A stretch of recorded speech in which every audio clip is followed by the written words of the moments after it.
Yes, Bismillah ar-Rahman ar-Rahim. Assalamu alaikum wa rahmatullahi wa barakatuh. Yes, Dadwinayal. What is going on? Whoa, I know I've been back. We're back. And yes, it's been a long time. I know.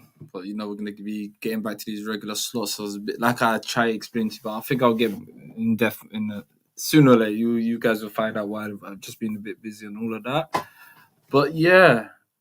Today's subject, Sunday. Welcome. So Damantin, فضلا كساد وهذا وإن كنا إن كنا وأنا جوايا قاعد نفهم دون صح حتى نبرم توتا. Welcome to Somali speakers and والله دمان تكورس فضلا like subscribe نقول رفتا كحشوننا. And again, today we're going to be talking about balkanization of Ethiopia. What does it mean to the Somali regions? The links in the chat always come through. Yes, Southside. Alaikum assalam, my brother. I know you've been patiently waiting. Come, the links in the chat for you if you want to get in. But I was going to play a couple of videos first, but if you want to come in, the link is right here. You just press it, follow the instructions, and you'll be on the stage live with your brother Khalid. You get me? Sado, if you're there watching. So if anyone's new to the place, because I've got a lot of messages through other platforms, you follow the instructions one by one. Just follow it. And switch off the camera if you want. Cameras on, cameras off. It's up to you. It's however you guys feel comfortable. As usual, it's up to the discretion of the brother or the sister that jumps in. But that's how we do on some other speakers. And yeah, but give each other space, respect other people's opinions. The floor is always open. And yeah, we try not to do too much profanity, but and nothing always personal. So again, we're going to be talking about balkanization. People don't know what balkanization means. It's when a country, just like Yugoslavia, when a country decides to split into multiple different nations. Some nations have actually thrived, some nations haven't. But with the tensions recently as well, and if you ain't been keeping up with Ethiopia, shit is techie. I just said no profanity and I just did it myself. Typical. So yeah, so we're gonna get into it. So while everyone in the crowd is warmed up, so let me screen share this video. I wanted to watch this video of why the crisis developed, what is going on. And brothers and sisters, some of my brothers and sisters that will maybe stumble on this, I'm not really aware. Okay, where's the issue between Somalis like? Yeah, so that's what we're going to be trying to break it down for you guys. But again, please, the link's always going to be in the chat. It's pinned up, so if anyone wants to come through. But let's look at one of the main causes. And I think this video kind of explains one or two things very well. And yeah, let me just try to get into it. Let me screen share. Bear with me.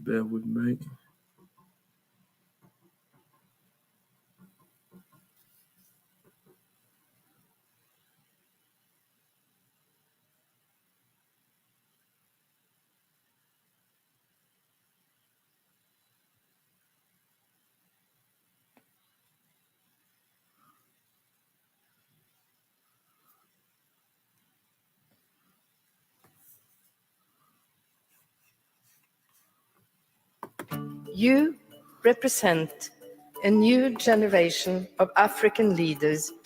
This is the chair of the Nobel Committee, and she's talking about this man, Ethiopian Prime Minister Abiy Ahmed, who's about to receive the Nobel Peace Prize.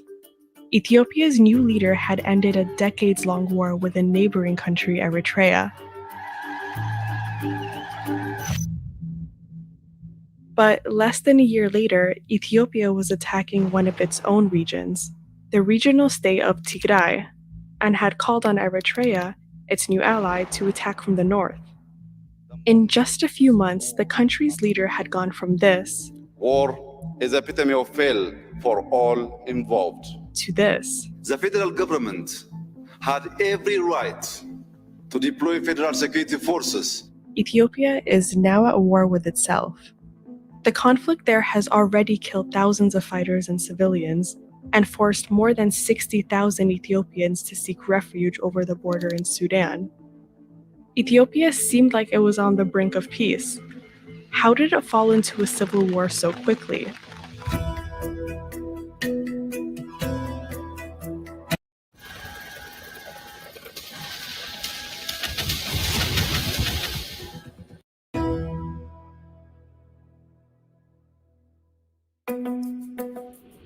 the Ethiopian Empire was one of the few places in Africa that escaped European colonization.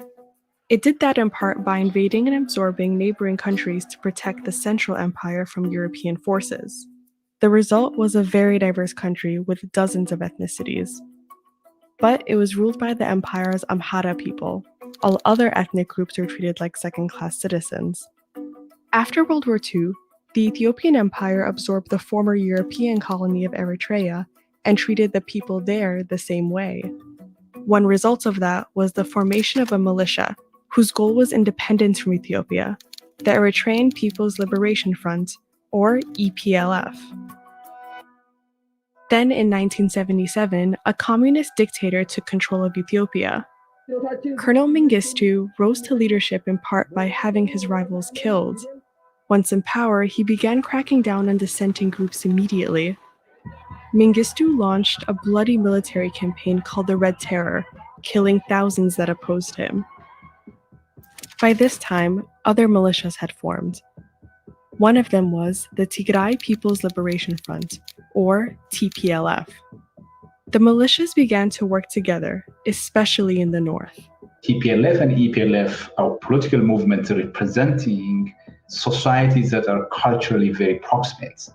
This alliance made these regions strong enough to resist Mengistu's army, but he doubled down on his crackdown across the rest of the country. Other militias and dissidents began to look to the north for protection. Mengistu responded by killing civilians in Tigray and Eritrea, and even preventing international famine aid from reaching the region. Over 1 million Ethiopians died during his regime. But by the late 1980s, the TPLF and EPLF had built up militias with thousands of fighters. And in 1991, both groups formed a coalition with other militias and successfully overthrew Mengistu's regime.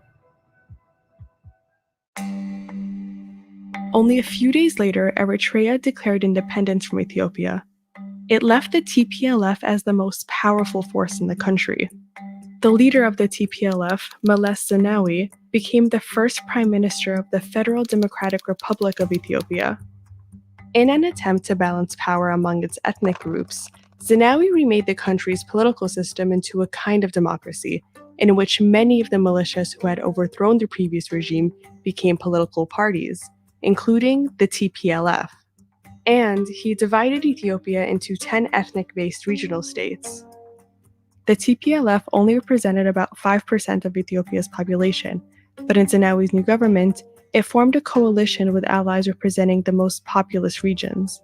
It guaranteed that elections would always come out in the TPLF's favor. But just a few years after Zenawi took power, he went to war with Eritrea, along its border with Tigray. It severed the relationship between the two countries for decades. Zenawi's political system also did nothing to stop violence between ethnic groups throughout the country. Zenawi died in 2012, but the TPLF remained in power. In 2015, they held an election that many saw as rigged, and won by a landslide. It led to massive protests across the country. More and more saw the TPLF-led government as corrupt and illegitimate. And finally, in 2018, the government selected a new prime minister from one of Ethiopia's historically oppressed groups who had advocated for peace and unity for the country. To many in Ethiopia and around the world, it felt like a new beginning. Dr. Abiy Ahmed, Young and outspoken. 60% of the votes, the first prime minister of Oromo descent. The prime minister repeatedly spoke about values of love and reconciliation, building consensus, promoting peace, not just in Ethiopia, but also at the regional level. So we're very hopeful. But almost immediately, Abiy's agenda put him in conflict with the TPLF. One of Abiy's first major acts as prime minister was to repair relations with Eritrea, which was now an enemy of the TPLF. He also began to remove corrupt TPLF officials from power. Then, Abiy started a new coalition that eventually became a single party, the Prosperity Party. Abiy extended an invitation to the TPLF to join the new party, but they rejected it and instead joined the opposition. Tigray's regional elections in August 2020 were an opportunity for the TPLF to start rebuilding their power. Then Abiy postponed those elections, according to him, because of the pandemic. In defiance, the TPLF decided they would no longer recognize Abiy's government and held regional elections anyway. They say the Prime Minister is proposing to postpone the election because his Prosperity Party could not win an election, and therefore the Prime Minister is using the pandemic as an excuse. Abiy responded by restricting federal funding to Tigray. The TPLF retaliated by taking over a federal military base. They were now at war. As of today, Ethiopian forces have taken over much of Tigray's territory. In addition, Eritrean forces have also invaded and taken over territory. Thousands have been displaced or killed.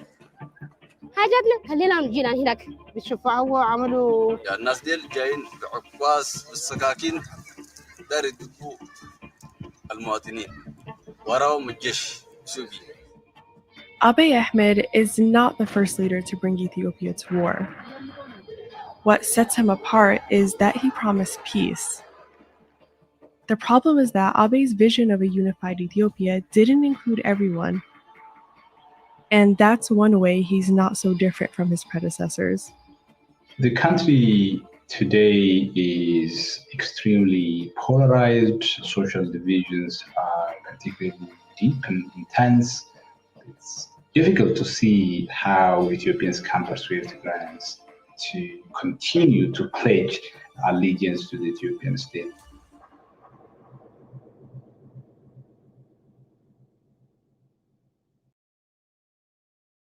Yes, my brothers and sisters, what's going on? So that kind of explains, I guess, the gist of why the turmoil is what's really happening. I'm not gonna lie to you, and it is really shocking. It is. There's, I mean, day in day out, we're seeing horrific things where there's a lot of mass rapes, a lot of. There's a video. I don't know whether to play it where you see women's hands are getting amputated off young women's arms getting. So it is a chaos going there, but in amongst that video, there's where it says some of the regions that are broken off are the OLF. You have the EDF, that's the Eritrean Liberation Front, then you got the TPLF. On this side, you got the OLF, right? And there's one of the main concerns, especially I like to call it Somali bed. I've always said it's Somali bed.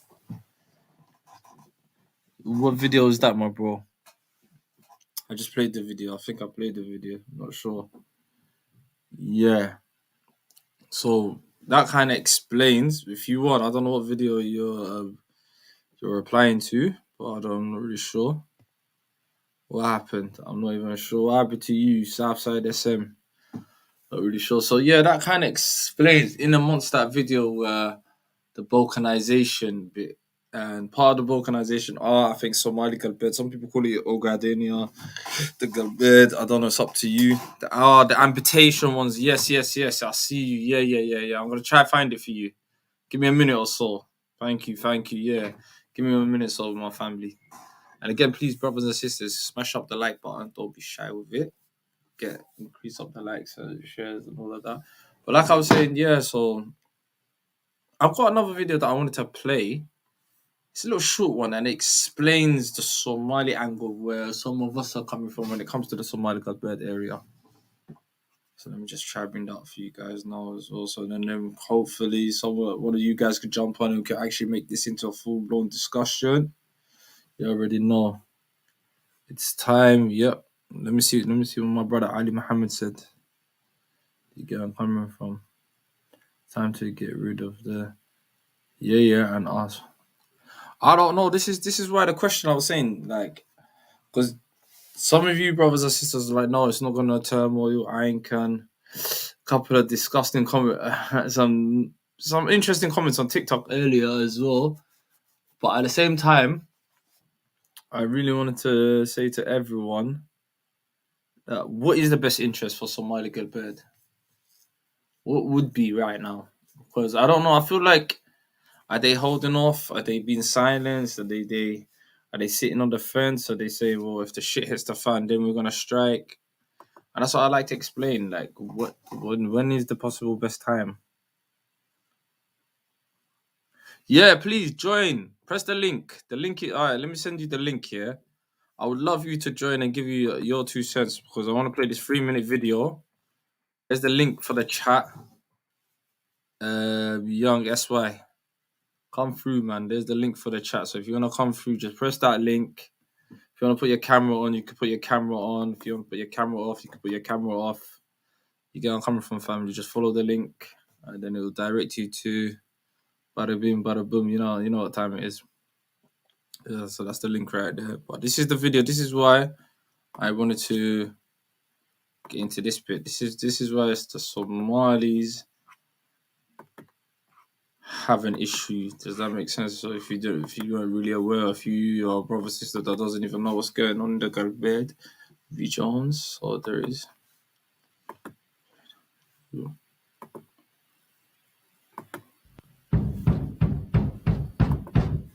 During the colonial period, modern-day Somalia was split between the British and Italians, while the Ethiopians remained independent. In the late 19th century, the Ethiopians were able to claim Ogaden and Haud, which had a majority Somali population, but they didn't exercise a great deal of authority there. This is how the situation remained until the 1930s, when the Italians invaded Ethiopia. At the end of the Second World War, the Ethiopians achieved their independence again, but the defeated Italians were allowed to maintain control over southern Somalia so long as independence was granted after 10 years. Plus, the British made an agreement with the Ethiopians, reassuring their control over Ogaden, and they would also later be given Eritrea. There were talks of uniting French Somalia, modern-day Djibouti, with the other Somali states, but a referendum was held in the 1950s and this was rejected.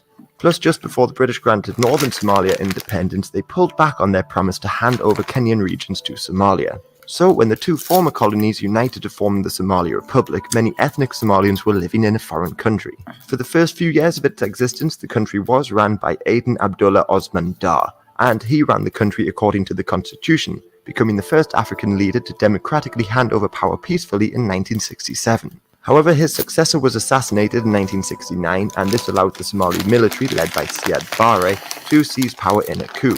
General Barre, as a military dictator, began to align himself with the Soviets and the Egyptians, who feared the Ethiopians' control over the Nile River. Meanwhile, in Ethiopia, Emperor Haile Selassie ruled the nations until the 1970s. But the Eritrean War of Independence had erupted, and the population, especially in the northeast, had to endure famines. In 1973, the international oil crisis caused mass inflation and unemployment to skyrocket, and subsequent rebellions allowed the military to oust the emperor and seize power. In this chaos, ethnic Somalis living in Ethiopia formed the Western Somali Liberation Front, and with Somali support, they launched a guerrilla war in 1975. But in 1977, Mengistu took power of the government ruling Ethiopia, known as the Derg, and as a communist he also began to align himself with the Soviets, and with their support began to clamp down on the guerrillas. He accused Barre of supporting the rebels, but Barre denied these claims. However, sensing the Ethiopians were going to reassert their control over the Ogaden, Barre decided to invade. In mid-July 1977, tens of thousands of Somali troops invaded, and within a couple of weeks quickly occupied the majority of the Ogaden region. Although the Ethiopian Air Force was able to achieve superiority in the air, their land forces were in a poor state. The Soviet Union, meanwhile, was supplying both nations, but decided to only support the Ethiopians after calls for peace failed. They sent aid and advisors to the Ethiopians, and most other communist nations except the Chinese and Romanians agreed to support the Ethiopians. Notably, the Cubans sent tens of thousands of troops to join in the war effort. With their help in mid-August, the Ethiopians were able to repulse an attack on the strategically important city of Dire Dawa. The Somalis were able to capture Jijiga, but Ethiopian air superiority meant their supplies and tanks were targeted, so they could not advance at full capacity. They did, however, try to capture Harar, but they fought a now well-equipped Ethiopian army of 40,000 men, along with Soviet advisors and Cuban troops. The battle lasted for a couple months, but the exhausted Somalis could not resupply and were forced to retreat. They still, however, held most of Ogaden, so they prepared to defend against a counterattack. However, in early 1978, the Ethiopians unexpectedly crossed the highlands east of Jijiga, and their supplies and vehicles were airlifted across the front line. So they had encircled the Somalis and recaptured Jijiga in March. The now trapped Somalis suffered heavy casualties, so a general retreat was ordered, ending the wars and most hopes of a greater Somalia. Barre lost a great deal of support in the country, and generals from his own Mujahideen clan tried to oust him in a coup after the war. But this failed and Barre remained in power thanks to aid from his new ally, the USA. However, some of the coup leaders fled to Ethiopia and founded the Somali Salvation Democratic Front, and in 1982 they started the short-lived Ethiopian-Somalian border conflict. Meanwhile, over 1 million ethnic Somalis fled Ethiopia and settled in northern Somalia. Many of these were trained initially to try and reclaim Ogaden again, but instead they were mainly used to suppress members of the Isaac clan. These tensions would eventually lead to a genocide in the late 80s, and in turn the Somali Rebellion, which toppled Barre in 1991. And after Barre fell, a civil war broke out, and this civil war continues today. In Ethiopia, the government were able to crush most of the Somali rebels within their own borders, but some in the Ogaden National Liberation Front continue to fight, and clashed with the government in 2007.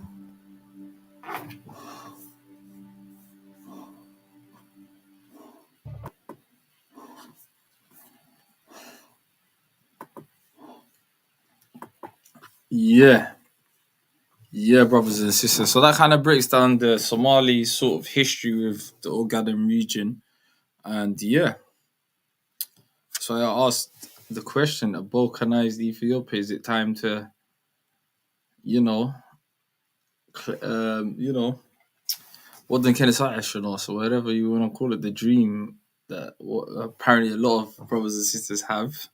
So that's the kind of dialogue that I wanted to open up today as well. So yeah, but for me, I would say, yeah, why not? I think it is time. Me personally, as Khalid, that's my personal opinion. I feel like it is time to, if the rest of them are doing it, why should you be sitting there like a duck? That's what I'm saying. I don't know, bro. That's a good question, brother or sister. That is a good question. Some people say they throw all his numbers around, but I don't think we've got the right census for that. That's what's crucial and needed. I don't think we have the right census for that. All our that's the mushkila. That's the ayantar, innit? So that's one bit of the conversation that I thought, you know what, boom. Yeah, that's a good question, Mr. Kush. I like where Mr. Kushetik came from. He said, do we have the power and the money too?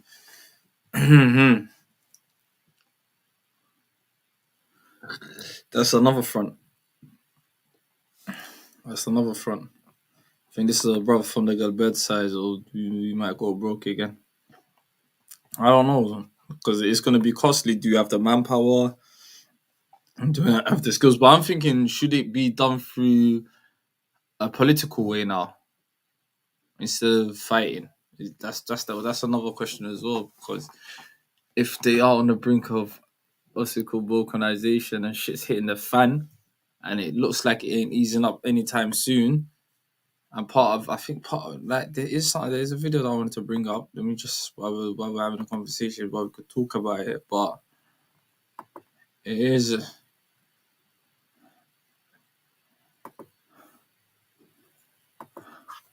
So it's not even that one. That's not the thing that I wanted to bring up.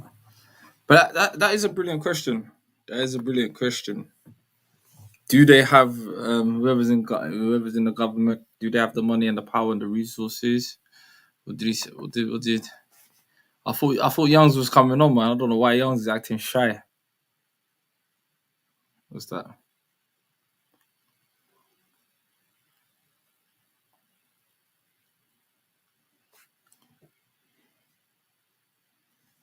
Yeah, what does that mean though? We could do a thing. This is what I'm trying to say, broski. Youngs. This is the angles that I'm trying to come at. Like, what again? I want to find out if someone could actually really find out what would be the what did the beautiful world say? Okay.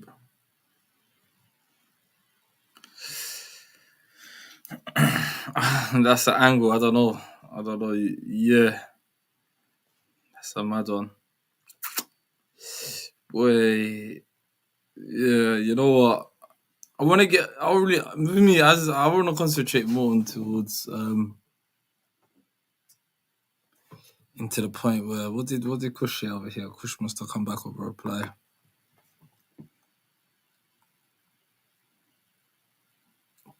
Yeah, he's saying let's keep it in. Yeah.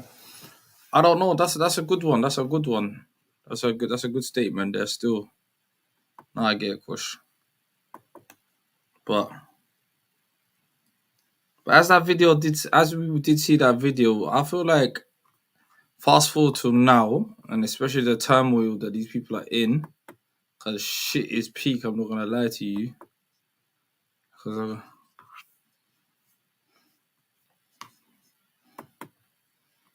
there's a video that I wanted to bring up.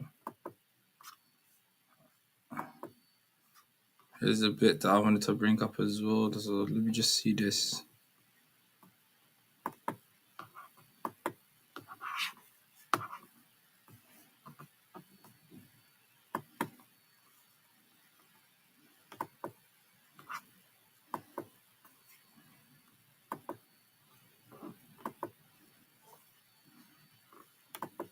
Thank you for bringing up the rural nature of this, because I think that also feeds into this. But the big question here is, in some respect, do you think ethnic federalism is sustainable? Is this still a model that can work? And how does that look then in terms of all of the other prescriptions or actions that may be necessary to pursue? I mean, it's a big question, but it's an important one for the country.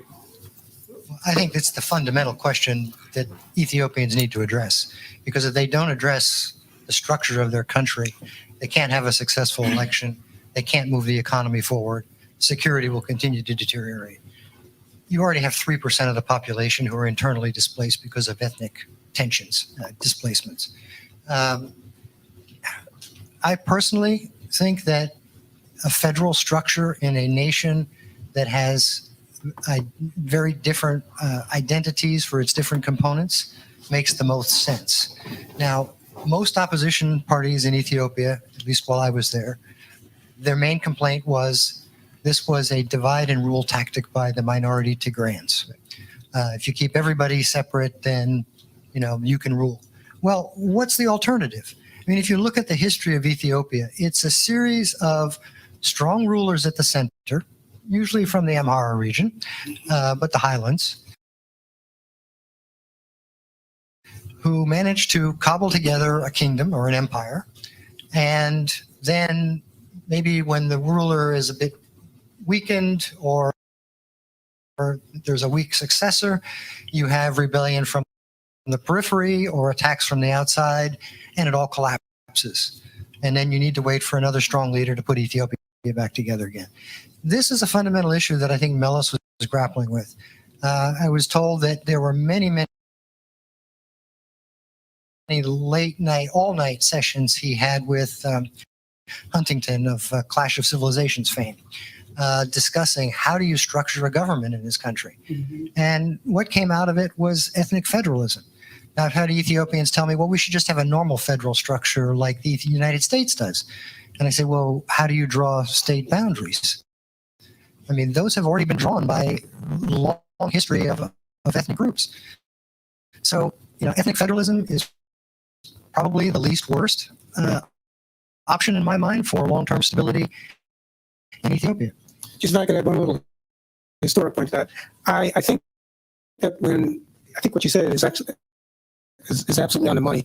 When Meles was first in Addis Ababa, had the transitional conference going on, the national conference going on, he clearly feared a descent into civil war. He clearly feared that somehow, the Oromos wouldn't be happy, or the Amharas wouldn't be happy, or something would happen. And he knew that the last thing Ethiopia needed after the long war that they just got over with was another war. And so I think he did kind of fall on this, maybe just out of expediency, maybe it was the least bad choice. And I think it made a lot of sense at the time. I'm not convinced it makes sense 30 years later, but here we are. I might just add, I had a meeting with Meles after I had been ambassador. It was probably in 2006, maybe 2007, and I asked him specifically if he was convinced that ethnic federalism was the right policy for Ethiopia.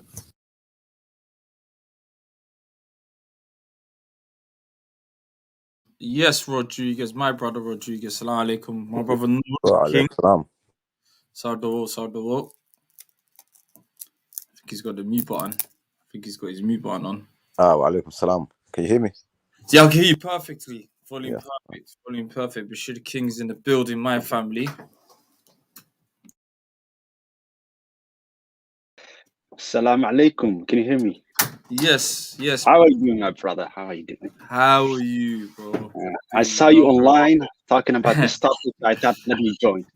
Come on, thank you. Matt and Rodriguez is here. I think let brother Noor come back as well. But what do you think? I wanna know balkanization. Is it time? Is it time? We've got a couple of comments here. A couple of the comment sections, man, are going crazy. Here's popping. If I look at this objectively, I'm not sure if it's a good thing for the Horn and for the region. Okay, when we look back at the Ogaden War, 1977, when we went to war with Ethiopia to get that region back, and we lost, not because we didn't have the military capacity or because our army was not effective. They conquered the entire region in like 4 months. Very impressive. But the Soviet Union gave the Ethiopians the largest aerial support since the Second World War. Thousands of Cuban soldiers, hundreds of Soviet officers came, military aid, money. And when you have a world power supporting your enemy, the chance of you winning is very slim. So we did not win in that war, we lost. And that war really cost us many things, the country of Somalia. The problems started with that war. If we look at it, Siad Barre became very afraid of a coup. There were a coup attempt against him. He called it the Majerten coup. Then he, committed the clan cleansing in the regions of Bari and Nugar, against the Majertens because he blamed them for the attempted coup against them. He also executed a lot of officers because he blamed them for the loss of the war. So not taking away the responsibilities of the dictator of Siad Barre, but that war really was the downfall of Somalia after that war. I think it was the biggest mistake for us to go to war. When you look at it, Somalia got its independence. Somalia formed, became a thing in 1960. 17 years later, we're at war with another country for territories. It was not a good idea. We were not ready for war, and we lost. And because of that war, Somalia disintegrated, and now we have a mess. Yes. So if I look at it, is it good for the Somali region? I'm not sure about it, because if Ethiopia balkanizes, best believe that will not be the end of it. Right? There will be mass ethnic cleansing that happens in Somalia. A comparable thing will happen.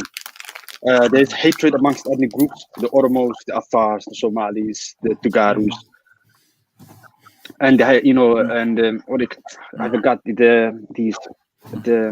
what's the name again? The ones that have been ruling Ethiopia for the last 1,000 years. The Amhara. Yes. Yeah. So there will be large-scale ethnic cleansing that will happen. There will be, fights over the borders because those borders are not clearly defined, not even between Somalia and Ethiopia. Very subjective. So is it a good thing? No, I don't think it would be a good thing. It would be good for our brothers to be free from Ethiopia. But if this war ends in balkanizing Ethiopia, I'm not sure that the outcome will be a better situation than it is right now. Facts, Yeah, because people like to think, it's going to be independence. We're going to declare independence. We'll be recognized as a country. It's not going to be like that. No, facts. King, you got to look at it this way. Yeah, if you look at what's the last countries that we know that balkanized was Yugoslavia. South Sudan was recognized in 2011. Yeah, and but South Sudan it's split into two. But I'm talking about Yugoslavia was split into so many different nations. Yes, and that did bring stability to the region. It actually brought more instability. Like there was more conflict. That is true. So that's what we're looking forward to. Like we're not going to see stability in the region for a long, long time. Yeah, Ethiopia is a country of 100 million people. If it balkanizes, the amount of refugees, the amount of people that will die, it will spill over to the whole of the Horn of Africa. It will not be good. We need stability in Africa right now. These borders are colonial borders. They don't make sense, but they're the only thing that's keeping peace. If we withdraw them, believe it or not, millions of people will die, because that's what happens when you withdraw borders. There's wars for it. The European borders make sense because they have been at war for it for hundreds of years. So do that of the Asians. But Africa, These borders don't make sense. They were drawn by the British to make sure that there was not a cohesive people that could rise up against them. By putting different ethnic people and different peoples into one country, that you can control them easily because you can pit them against each other, divide and conquer. That was their motto. Especially Ethiopia, like got so many different ethnicities, like, and different religion aspects as well. Like, it's gonna be it's gonna be crazy. The conflict is gonna be unstoppable, like literally. TPLF has been the main cause of instability in the Horn. They were the ones who funded they went to war against Eritrea. They invaded Somalia in 2007, killing tens of thousands of people. Yeah, it's actually a fact that they created the conflict between the Somalis and the Oromos, and the Somalis and the Afars during their regime, during their reign. Like, there's so much conflict that they 200,000 created. people died in the Somali region during their reign. 200,000 people. They killed 200,000 people in the Somali region. So TPLF being gone is good. Abiy Ahmed is accused of many things, but he's not the dictator that he's made out to be. He hasn't handled the conflict really well. There's no doubt about that. But that's what amazes me, King, is especially when you see Somalians that are willing to have Tigray back in power above Abiy Ahmed, especially when they know, like, literally, we haven't had any issues compared to what we had during the Tigray regime in the last 20 odd years. But people are quick to write off Abiy Ahmed. Yeah, most prosperous time for the Somali region was under Abiy Ahmed in the last 3 years. Roads have been built, and stability has been brought. Nobody is killing innocent Somalis there. I'm not sure if it's balkanization and the independence that they seek is the best viable option, because while the Somali region is homogenous, 95% Somali, Let's be who's actually out of all of them, the Amharas, the Oromos, the Tigray, who's actually looking for this balkanization? Who's actually secessionist or trying to separate from them? It's the Tigrays. And the Tigaros, the Tigaros, and then and then you got the Oromos, which is also a threat to the Somalis as well, because they got the Ola who are also one a separatist, and they want their own country, Oromia or whatever, and they want to expand to our land as well, because they claim some of the Somali land is theirs. So that's another threat to Somalis there as well. So the beneficial thing for the Somalis was to support the Abiy Ahmed regime, who was willing to bring stability, economic sharing to the region. A lot of good ideas, like you mentioned, brought Eritrea to the table as well. But everyone's just don't look at that. Everyone just looks at the Tigray propaganda machine, Absolutely, it's the TPLF that created this ethnic federalism in Ethiopia. They also did the same thing in Somalia. They created this clan federalism. That doesn't make sense, Yeah, because they like stability, because they can be in power. We should not blame the Tigray people, because it is also one of the poorest regions of Ethiopia. Maxi and King, what do you think about this comment that Brother Ali Muhammad left up in here? Time to cut off, Bob. We have nothing in common to Ethiopia with different languages, religion. You can't trust Ethiopian to understand our people. It's the beginning of Somali when it's coming. My brother, let me be honest. Somali when is not happening. It's not even going to happen. All right. When we look at it, the conflict that we have between Somaliland and Somalia, those things have to be resolved. It's not an easy thing, Then you want to incorporate an entire region of 6 to 7 million people. It's going to create more conflict. Okay, the best thing for them, if Ethiopia balkanizes, is to form their own country. That's the best thing. Somali Wayne, it's not gonna happen, man. The last time it would have happened would have been during the independence, when the British went around and asking what are the viable options, and then it didn't happen. Then people wanted to be their own distinct thing. King, I have to be a bit optimistic and say, obviously, it's not going to happen anytime soon, but it's a goal that needs to be achieved. And at the end of the day, the only way I see it to be achieved is through economic prosperity. When the country gets big, all this resources has been, then I think for us to join together, like people come with open hands and say, let's join together, because Dantan Square came to more economic prosperity. Guys, I'd like to welcome brother Young SM. Salam alaikum wa rahmatullahi. Welcome. Mic check. Is he there? I think he's been trying to come on all day as well. Hello. Let me figure it out. You mute sometimes. You know when someone's new, your mute button. But what you say, like but there's I don't know, but with guys, what it is for me, it's. Are you guys gonna honestly sit around? Would you like think about it? If we were in that Somali Galbert area right now, we're seeing the collapse, we're seeing the demise. Are you sure Ethiopia is going to collapse? I'm not even sure about that. Yeah, me too. Like from what I've been reading the last couple of days, like things have turned over. Like a couple of weeks ago, we was being told like, the Sabab is under attack and the Tigray is surrounded and Sabab, and I didn't believe that. And I'm one of the few people that were saying, nah, this is all a ploy. Like these people look like they've been defeated, and they're just basically doing the last cry, like the last dance, Amal. And now you see what's happening. The Ethiopian government. Yeah, but do you think? Yeah, but then on hindsight, saying that, brothers, on hindsight, saying that, yeah, would you say then was that like we're school day in, and then that means okay, this is what we did this time, let's go again, and then isn't that like a domino effect? Then the Ogadeans, the Oromos could start saying, you know what, fuck it, let's try to do our thing, and I really think there is. I think it is going to head to a shithole. To tell you the truth, I think it's heading that way. And I honestly think they need to strike. Go ahead, King. I'm not sure about that. A couple of weeks ago, when the TPLF captured Cambodia and Dessie, they had a clear road to Addis Ababa. They didn't take their road. They started coordinating on the ground with the OLA. And then right now, the entire, mobilized army has been absolutely decimated with those drones. So they've been. The Ethiopian National Defense Force has rethinking back Cambodia and Dessie. So the road to Addis Ababa has been cut. The road to the center of the government, the power of the country has been cut. So now what's going to happen is they're going to go to guerrilla warfare. They're going to retreat back to the mountains of Tigray, and then they're going to wage war like that. So them taking over the country and Ethiopia collapsing because the central power is defeated utterly, I'm not sure if that was. People are saying this is a strategic withdrawal. Are you sure? They spent months trying to capture Dessie and Cambodia, but then all of a sudden they're now going to leave it because they want to make a strategic withdrawal. I don't believe that. Go ahead, Maxi.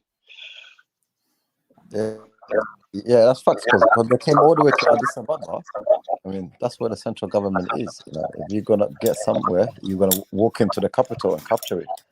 But this withdrawing back, it shows you that they haven't got any leg to stand on anymore.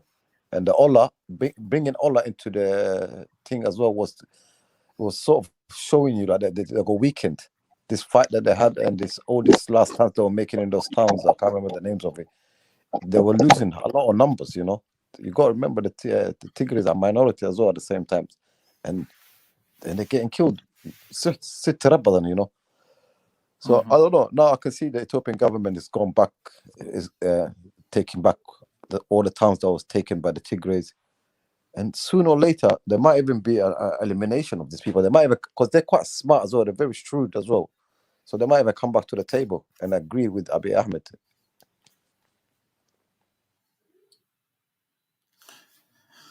I think so, yeah. I think they can, but then again, for me, I don't know. Am I a dreamer? Am I a believer? Do I want to see the Somalis over there for once and all have their own internal Gotno? I think the world powers don't want Ethiopia to get into a civil war. I think that's another point as well. That's true. That's true. See, now China is sort of involved, and there's been a big project as well. Because do you remember the dam project that cost a lot of money? There's a lot of investment involved in there. So when these Tigray's generals are being told to come sit on the table with Abiy Ahmed, they will probably take heed and they will probably come and sit on the table and negotiate a deal. I don't know, man. I don't know. I'm just coming from the place of dreaming. But Bash and Maxi, can you hold up the panel? I'm gonna quickly end the little Suluga in it. Well, I've been reading about this issue for a while right now. I think the best viable solution for the region, the Somali region in Ethiopia, is to have a stable, prosperous Somali country that can support the citizens there, can defend its rights there, that the people in that region have automatic citizenship in Somalia, that they have access to Somalia, that we have infrastructure that is interconnected between Somali region and Somalia. The same thing that we can do for the EMP, Northeastern Province, Garissa, Wajir, the districts that the Somalis live in Kenya. That's a fact as well, yeah. Because the thing is, like, look, if Somalia was stable and the government was actually moving forward, this would have been an opportunity. This would have been a perfect opportunity for Somali Galbet to say, look, Ethiopia is not safe, is unstable. We want to make a referendum to join with the rest of Somalia, and then automatically it could have happened, But we are not even prepared yet. We at the moment we can't say nothing about Somali Galbet, literally nothing. They actually have got more of a chance to rule Ethiopia than join Somalia, the way I see, you know what I mean? Because they're more involved in the Ethiopian government. Abiy Ahmed actually brought a lot of people from the Somali region into the Ethiopian government, correct? Yeah. They got a lot of high positions now as well. So yeah, it's interesting on how this is going to turn up. It's interesting. Go ahead. Imagine if Siad Barre, didn't go to war in 1977. But I'm fully with that, yeah. Because I thought by the book, yeah, through the United Nations and all these things, we had a better chance of getting it. Yeah, because they allow independence for those regions, the constitution. Yeah. No, of course, yeah. Because remember, Siad Barre chose the right time to go to war because obviously there was Ethiopia was falling, like there's a lot of issues economically.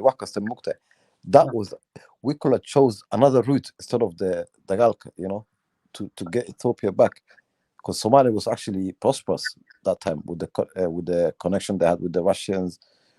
We was really doing well compared to the rest of Africa, and Ethiopia was sort of declining.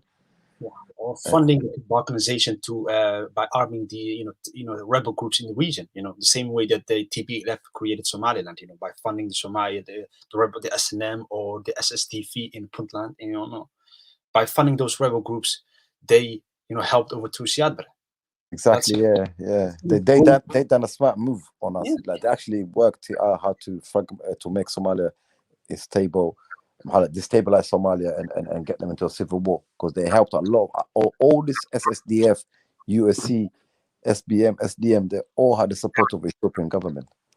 Facts. But now if you had a stable Somalia, then you could have taken the region back. But Somali way, I don't think it will happen. The Somalis in Kenya are fully entrenched in the country, although the northeastern province is underdeveloped. Best believe the Somalis will become a dominant ethnic group in 30 years. They will be the largest ethnic. Yeah, I believe that's the first region that will come back, to be honest, because I'm actually glad that the Kenyans neglect the northeastern region. So that's actually something that is to our advantage, because in the long run, when Somalia gets stable and we're actually doing well off, and obviously look at the neighboring, because the neighboring Jubaland, because the NFD is part of Jubaland, and Jubaland is probably going to be one of the most prosperous states in Somalia, because they got a lot going on there. I think there's a couple of oil blocks there as well. And obviously the fertile land as well, the charcoal industry, the sugar industry. Yeah. So automatically the North NFD region will say we're going to join with with the Somali government, because already I know of some Odayasha or Mandera. I remember some came a while ago to the Somali government to complain and say like we actually support the Somali government and we're upset about the Kenyan forces, what they did, and the fugitive Yeah, the atrocities that they committed in 1983, in those regions, I know. Yeah. But Siad Barre didn't do anything about it. He knew what was happening. But I mean, the Somalis in Kenya are actually prospering. The ones who live in Nairobi. Nairobi, yeah. And inlands. Not the EMP, but those Somalis, they are the richest, when you look at it, the richest ethnic group, because they control a lot of businesses, own a lot of hotels, own a lot of property. So but those are actually Somalis from Somalia, correct? Yeah. But the best solution would be for the Somalis there to remain that, grow politically, grow economically in the region, and then they become a dominant political and economic power in the country in the future. But if the only way to get EMP back is through war, and I don't think war is the last thing we need right now. It's Yeah, not no, good. 100%. I don't believe in war at all, because nowadays in this day and age, like conflict just doesn't get anything. You don't even like. Stupid prices. That's the motto. Play stupid game, win stupid prices. Yeah. Well, you're not saying the era of going out at war is gone. It's long gone, isn't it? Yeah. Unless you're gonna do something like Azerbaijan did, yeah. What Azerbaijan did, like they held back for a decade, like over a decade they held back, and they just like recruit, made sure that they're actually on top of this other enemy. They made sure that they had more advanced weapons than the enemies. They chose the right time, and they got what they wanted when they went into the war. They actually made, they knew they couldn't get the full territories, but they did get a significant amount back. So that's another strategy to do. But it makes you think. Yeah, imagine there was no Degal, wouldn't and none of this bullshit happened, and we could have done that now. Would you have done that now? I was saying that to him, just right now. I said, imagine if Ziad didn't go to war in 1977, which was too hasty, but just funded the rebel group inside the Somali region and waited for the right opportunity, like now when the country is at a civil war, then you could easily take that region, But he went to war and he lost, and because there were two communist dictators, Mengistu and Ziad Barre. When two communist dictators invade each other, one of them comes out of the top. That's what happened with Hitler and Stalin.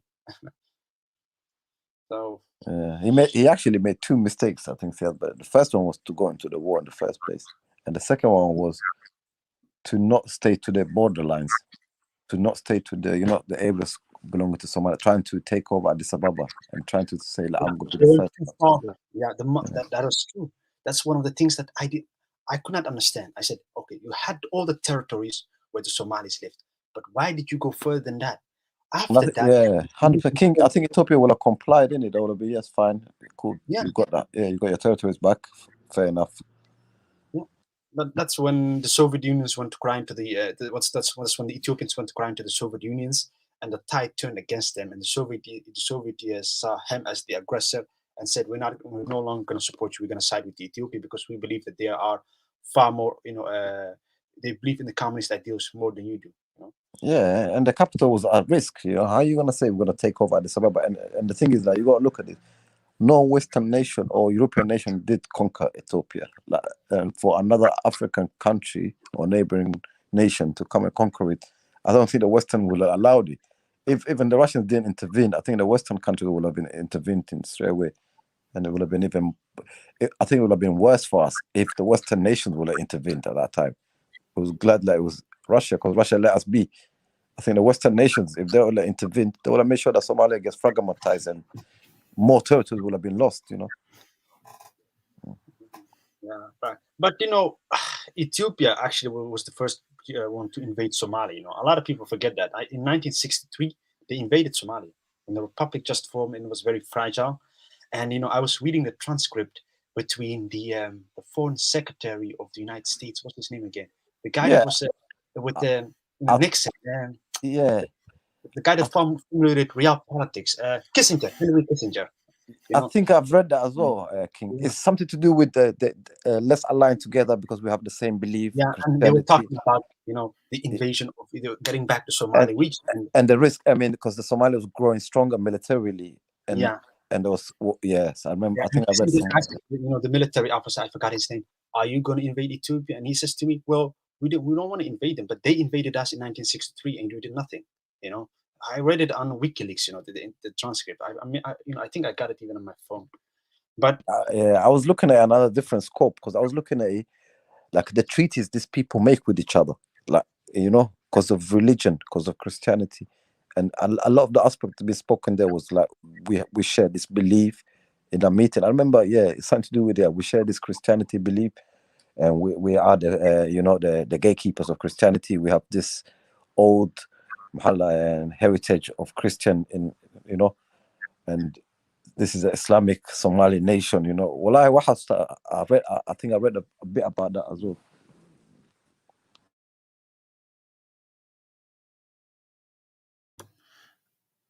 What did this guy wrote? Ethiopia conquered by Somalia in the 10th century history, young diaspora. Is he referring to Imam Ahmed Gurey? I don't know. That's the one that happened in which they brought to the news. You know, again, the same mistake that the Siadri made. You know, Imam Ahmed Gurey went further than the territories where the Muslims lived. And then eventually they fighting against them because the Portuguese started helping the Ethiopians. That's what I'm saying. Some of the comment sections kind of going a bit crazy with it. Amman has always been one until it was destroyed by Islam.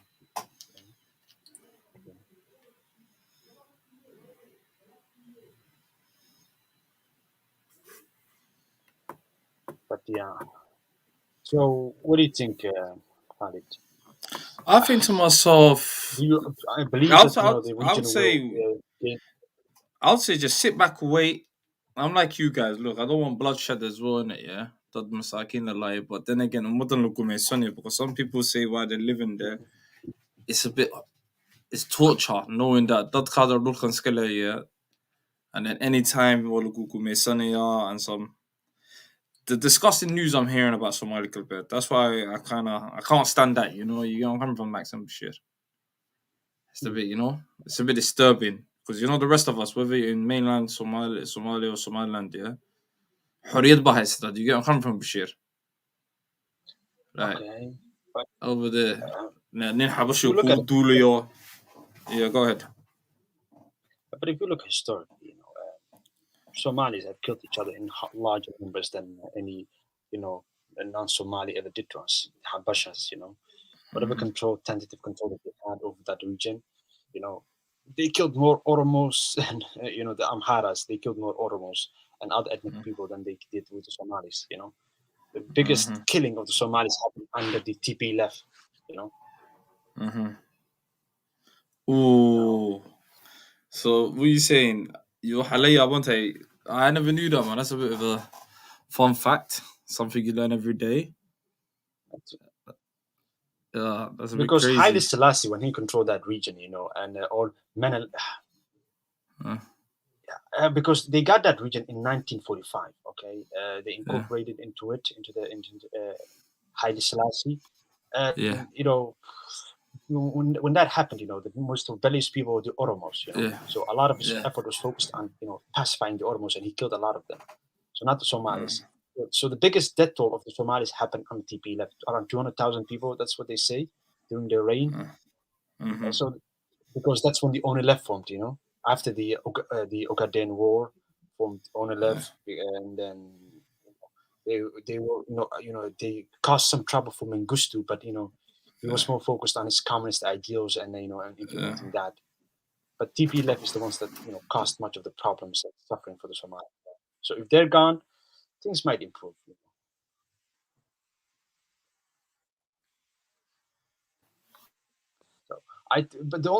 So I think you know the best viable option for them would be see what happens if Ethiopia balkanizes. Then you take independence. You take that route. You know, if they want to become part of Somalia, that's their prerogative. If they don't, they can be their own country. That's also their prerogative. But right now, the best thing for Somalia can do is stabilize, grow, develop, and then we can be, you know, the advocate, you know, for the Somalis, not only just in Ethiopia but also in Kenya. Yeah, that's true. Because we can't help anybody if our house, you know, is falling. So if we make sure that Somalia is strong and prosperous, then if we see the slightest aggression against the Somalis in Ethiopia or in Kenya, we protest and we say, if you don't stop that, because when you have your neighbors who will come up for the rights of their people, then you're not going to do anything. You know? That's true. That's true. Brother, Youngs, are you there? Yeah, I just come back. Can you guys hear me? Yeah? I just come back. What? Can you guys hear me? Hello? Yeah, we can hear you. Yeah. Do you want to have any... Go on. Do you want to say something? Yeah, assalamu alaikum. I just come back right now, so... Alaikum assalam wa rahmatullah. What's your thoughts on the subject? Because you said I'm from Somali Galbert earlier. I'm from that Yeah, I'm from region. there. I'm from there. Yeah, I'm from there. So what do you think? Would you like a balkanized? Do you think it's time to wait? What's your thoughts on it, Youngs? Because I like to speak to be hon- Somali brothers. This is from a certain region, so it makes more sense. Yeah. Go ahead, Walala. Yeah. Thank you, bro. To be honest, I don't think it is time, but it might be the time. But like the Somali region government say, if TBF come back to Addis or Addis Ababa, however you say, if they come back to Addis Ababa, there's no way they're gonna control Ethiopia. There's no way. And Abiy Ahmed, I mean, he's kind of doing good right now, but if he starts killing us, and we will see what happens. We will fight with and Mengistu Haile Selassie all the way, Mallas. So But do you think more fighting would be a solution, or do you think it should be more weighted to a political stance? Be more political with it. I don't in Ethiopia, to be honest, whoever win the gun, whoever win the fighting, would be the 25 years dictatorship. So there's no way they're gonna sit down. TBF will lose or Abiy will lose. I hear you.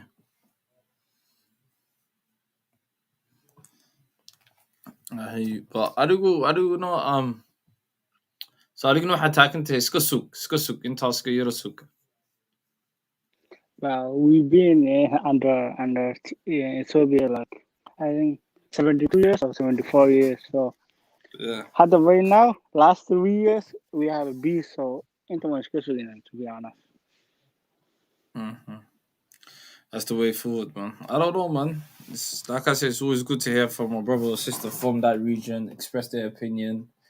But sometimes home hits more, you know? But They were asked, brother, go ahead, what do you Walala think Maxi. about Somalia? What do a lot of the people in the region think about being with part of Somalia or in the Solaptan Somali way? Are you asking me, bro? No, the people from the region. If you're saying you're from the region, Somali Galbet, is there I'm from there. from the dadka badana ma ka fakaraan inay kusoo laabtaan Soomaali weyn ama ma u dagaalamaan Soomaali weyn mise badana waxay yani waxay hadda all in agreement inay ka mid yihiin Ethiopia. To be honest, I don't really know, but right now I don't think they will choose to be part of Somalia right now, because we all know what is going on in Somalia right now. But if Somalia become just like Kenya or even like Somaliland peacefully and without Amazon, we might be part of Somalia. But right now, I don't think so. They would choose to be part of Somalia. But See it might be happening in future, though. It might happen in future, but I don't think it's right now. See the difference that I see with people from Somali Galbet, Ogaden region, yeah, and the difference between them and the people from the Kenya region. The people from the Somali Ogaden region, they've got their dhaqan. They keep the dhaqan. A lot of Fananin to Somalia currently, they hail from that region, and they've got a lot of the culture. Let's separate the people in Nairobi and the people in NEP. The Somalis in Nairobi, they are heavily discriminated against, and so they might have some self-hate. But the Somalis in NEP, they live in the native lands, and those people keep their dakhan, they're proud to be Somali. But the ones who live inlands with the Kikuyus and the other ethnic people of Ethiopia who are discriminated against and looked down, those are the ones who feel, not so confident about being Somali in the culture. So you say it's the same then when it comes to the, because I see the Somali Fananinta nowadays, they a lot come from Jigjiga, correct or not? Say it again. Most had the Fananinta, Somali, the big Fananins, the big singers, they come from the big singers, Somali singers. That guy has Yeah. I know some. Ahmed Harer, what's his name again? You know, Din Ma'an, that guy, he's from Jigjiga. Sultan Sarer, where is he from? Yeah, that's his name. But yeah. Yeah, team. I know the guy in the music wise, the guy in him, but I'm not gonna lie. I think it's like what King's saying, man. I think the ones in and around Kenya and all them sides, yeah, they've assimilated to that culture. But the NFT ones, I've met one or two brothers from the NFT sides. They're actually they're cool. They just speak Swahili Moya, but they got a Dokan. Does that make sense? Because the only people Somali that you will see wearing the Kenyan bracelet or not Bakuktal, they're the only ones from Nairobi, you know, or from deep inland, where you know, in the suburbs of Mombasa. Bashir, what do you say? Are you like this? Do you do this to anyone you see with a Kenyan thing? أولاً waxaan ahay horta nin Kenyan jinsi ahaan iyo dhiig ahaan Soomaali baan ahay. When I see him, I'm gonna spin his jaw. Barry, you can't just. Oh, Larry. Oh, are you all right? How did. Barry!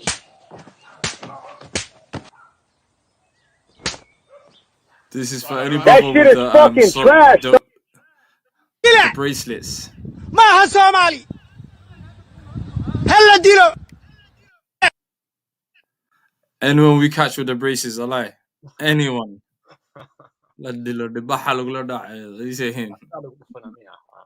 I see that, man. I'm like, I look at some of them. Like, how you still rocking the Kenyan bracelet? Like, My guy, I've had someone from Kenya and Nairobi saying, "Why should I learn Somali? Swahili is good enough for me."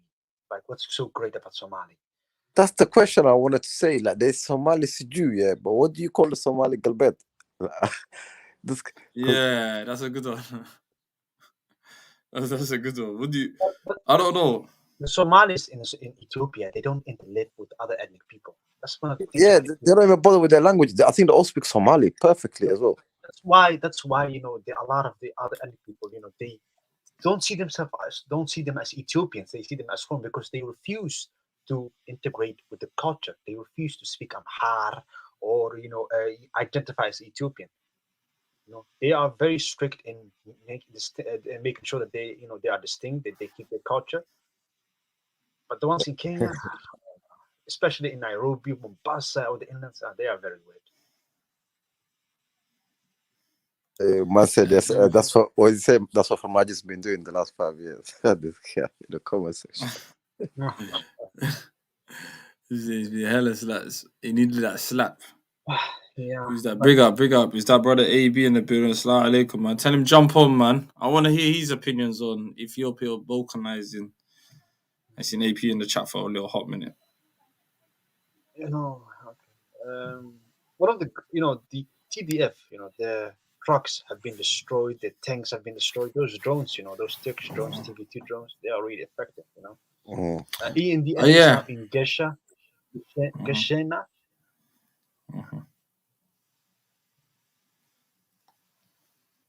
And the Afars, let's give props to them. Those bastards, they did kill hundreds of Somalis in a border town a couple of months ago. Hundreds of Somalis wiped out. But it was in Dirta, wasn't it? Yeah. Yeah, I know. I heard about that. Yeah, but the Afars made the progress of TDF impossible. They resisted so heavily that TDF could not go further. They lost a lot of their fighters against the Afars, not the ENDF. So about it. Yes, AB. Salam alaikum, man. Long time, my brother. You there? Mic check.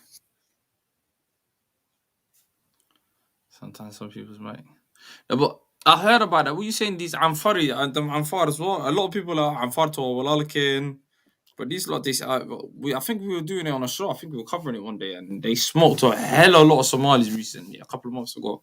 Yeah, they killed a lot of innocent Somalis. They have a lot of hatred for Somalis. I mean, So what King? What are they doing? Are they taking advantage of the what? Assalamu alaikum. Alaikum assalam.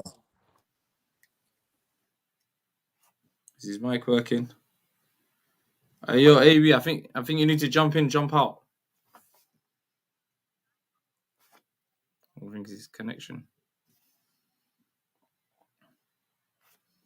Yeah, his mic's on. But anyway, someone, Youngs, what did you say? I'm far too much. Oh, yeah. They even killed 300 Somali civilians, I think, 5 months ago, yeah. Last July. In the border, yeah. The border between Somalia and Alpha. Mm-hmm.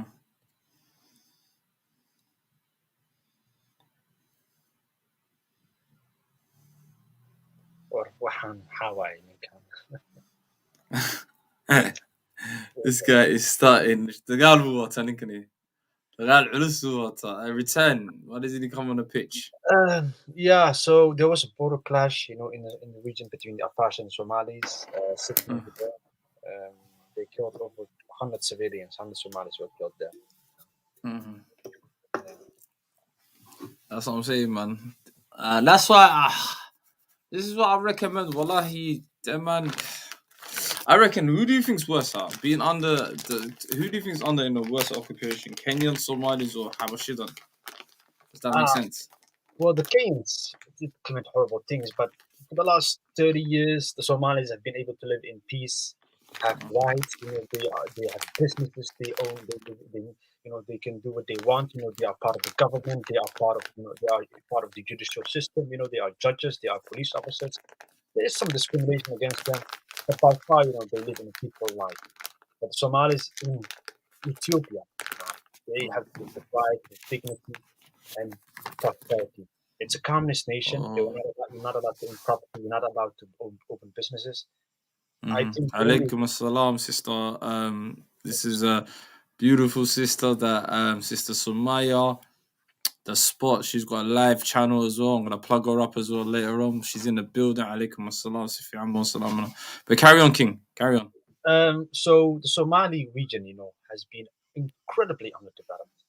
I think the only roads, there were like maybe 20,000 kilometers of roads, and they were only around the Jibuti, Nothing else. The population is too low, still nomadic. Yo, AB, mic check. Hello? Hello, yeah, we can hear you. Okay, yo, big up my sister. Mic check. Go on. Testing. Talk to me. What's your opinions? Ethiopia balkanizing. MashaAllah. Salam alaikum. Skorama. Alaikum assalam wa rahmatullahi. Alaikum salam. But I was thinking about this the other day. I was thinking like, sorry, I'm a bit behind by the sounds of it. No, you're on point. You can hear. I can hear you. Yeah, so I was thinking about it the other day, and I'm live. Yeah, it's okay. Great. Okay, so basically, the second richest country in Africa is Egypt. Yeah, and Ethiopia, in building that dam and taking that water from the Blue Nile, is being seen as an existential threat to Egypt. Yeah, so if Egypt's the second richest country in Africa and a major ally of the US, to me it smells fishy. Because Donald Trump was there telling Sisi to go blow up the dam. Yeah. Next thing you know, Egypt and Sudan are having conversations about going to war with Ethiopia. Then it all calms down all of a sudden, and then all of a sudden, turmoil starts within Ethiopia. Yeah. So my theory is that it's the CIA. It's classic. Yeah. It's what they're doing, and basically they don't want East Africa to rise. You get it? They want East Africa to stay under control, and to be subjugated. But when you say East Africa, do you champion towards the East African bloc? Because that's what I'm kind of sensing from you. But I'm trying to say, if Ethiopia balkanizes, wouldn't it be more of a incentive? Can I say incentive for a movement or uprise for the Somali government in that region to say, let's cut off? Because part of the new Ethiopia,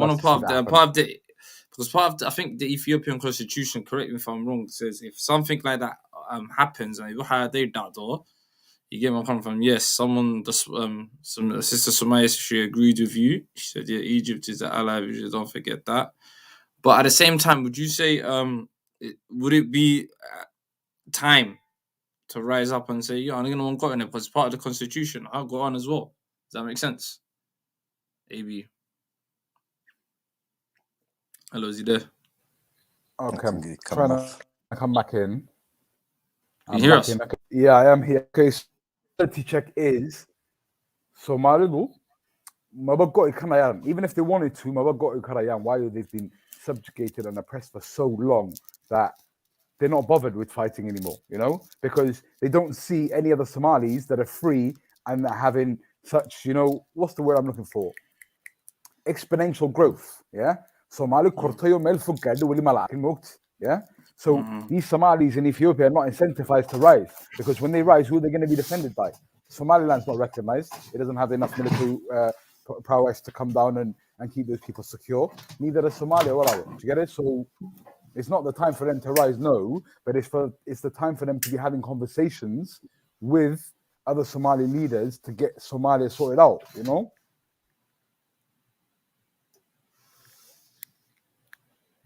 They need to be at the table, basically, is what I'm saying. They need to be at the main table with the rest of the Somalis, you know? Yeah. Okay, I hear you. Can you hear me? Yeah. Can you guys hear me?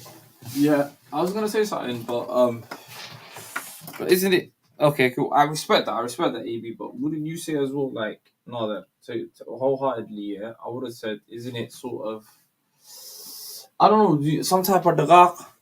Would you say? Would you say some type of dagak?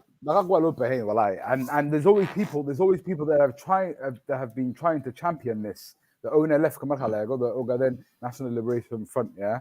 When you look at them and how many of them are in jail, how many of them are in concentration camps, you know, how many of them are being spied on currently.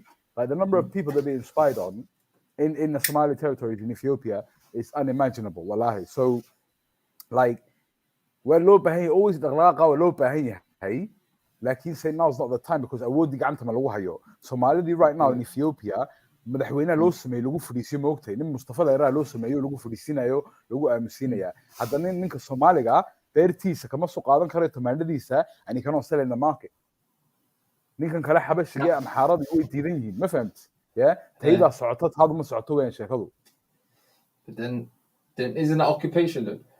It is occupation. It's always been occupation. It's always been occupation, wallahi. And for them to even call themselves, those Somalis that live there, like, for them to even call themselves Ethiopian, to me, is a sign that they've been brainwashed, you know?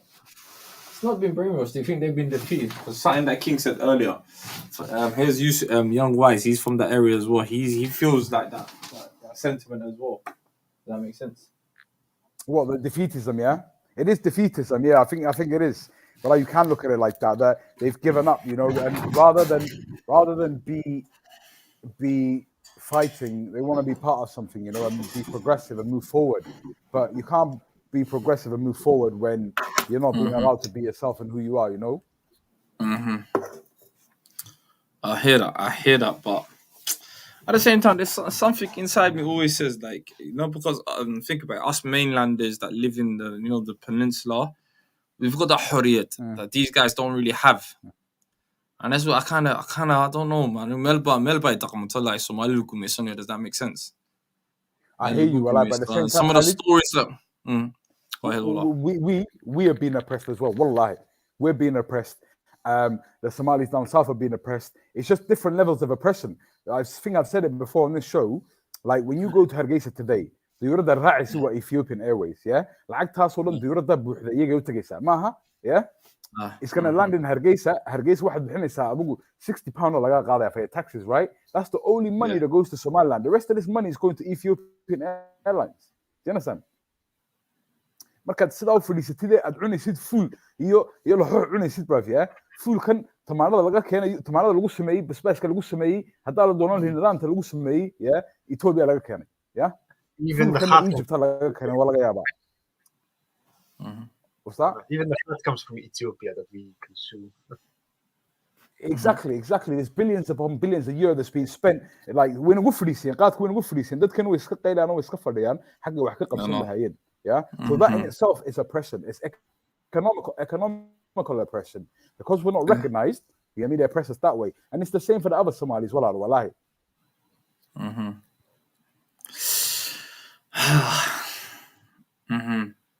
I wanted to bring up something.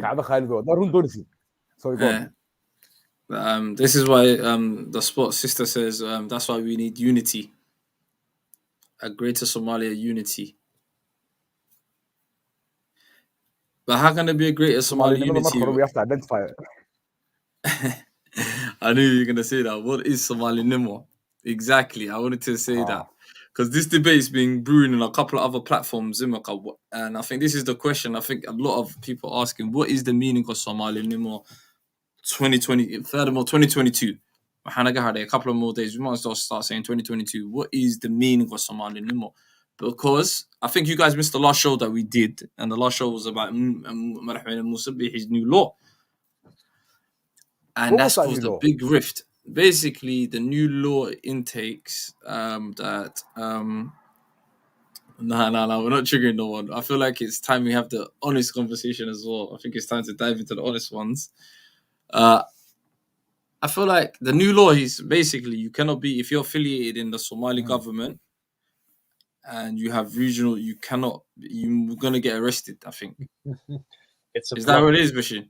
Yeah, that's the law. He says, anybody who becomes part of the government of the federal government of Somalia will be arrested, will be considered as a traitor. But I'm not sure if he's going to actually follow up, because is he going to arrest when when he comes back to Boro? Is he going to be arrested? What is Bokar Burmado? What is he? If you He's don't the mind clan me elder in Boro. He's of the Habarjalo clan elder, So yeah, he is the clan elder there. He's now right in Mogadishu, meeting with the federal government of Somalia, the Prime Minister Rabla.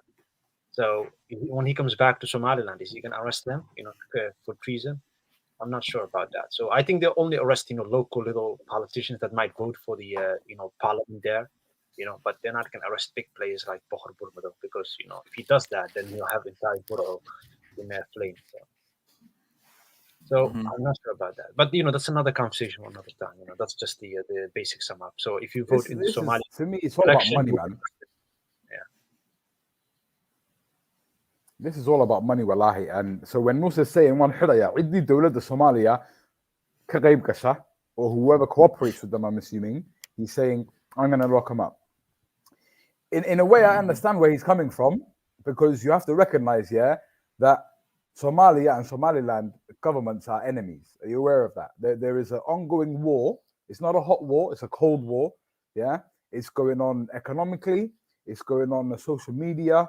You've got it on the normal media and the news and everywhere else, The guy like us, Somalia. It's still going on until today, So when Musabih is making this law, you have to recognize and understand, that this thing already existed. He just made it into law, It already existed. But when it comes to Odayada, they'll go down south, they'll come back up north, So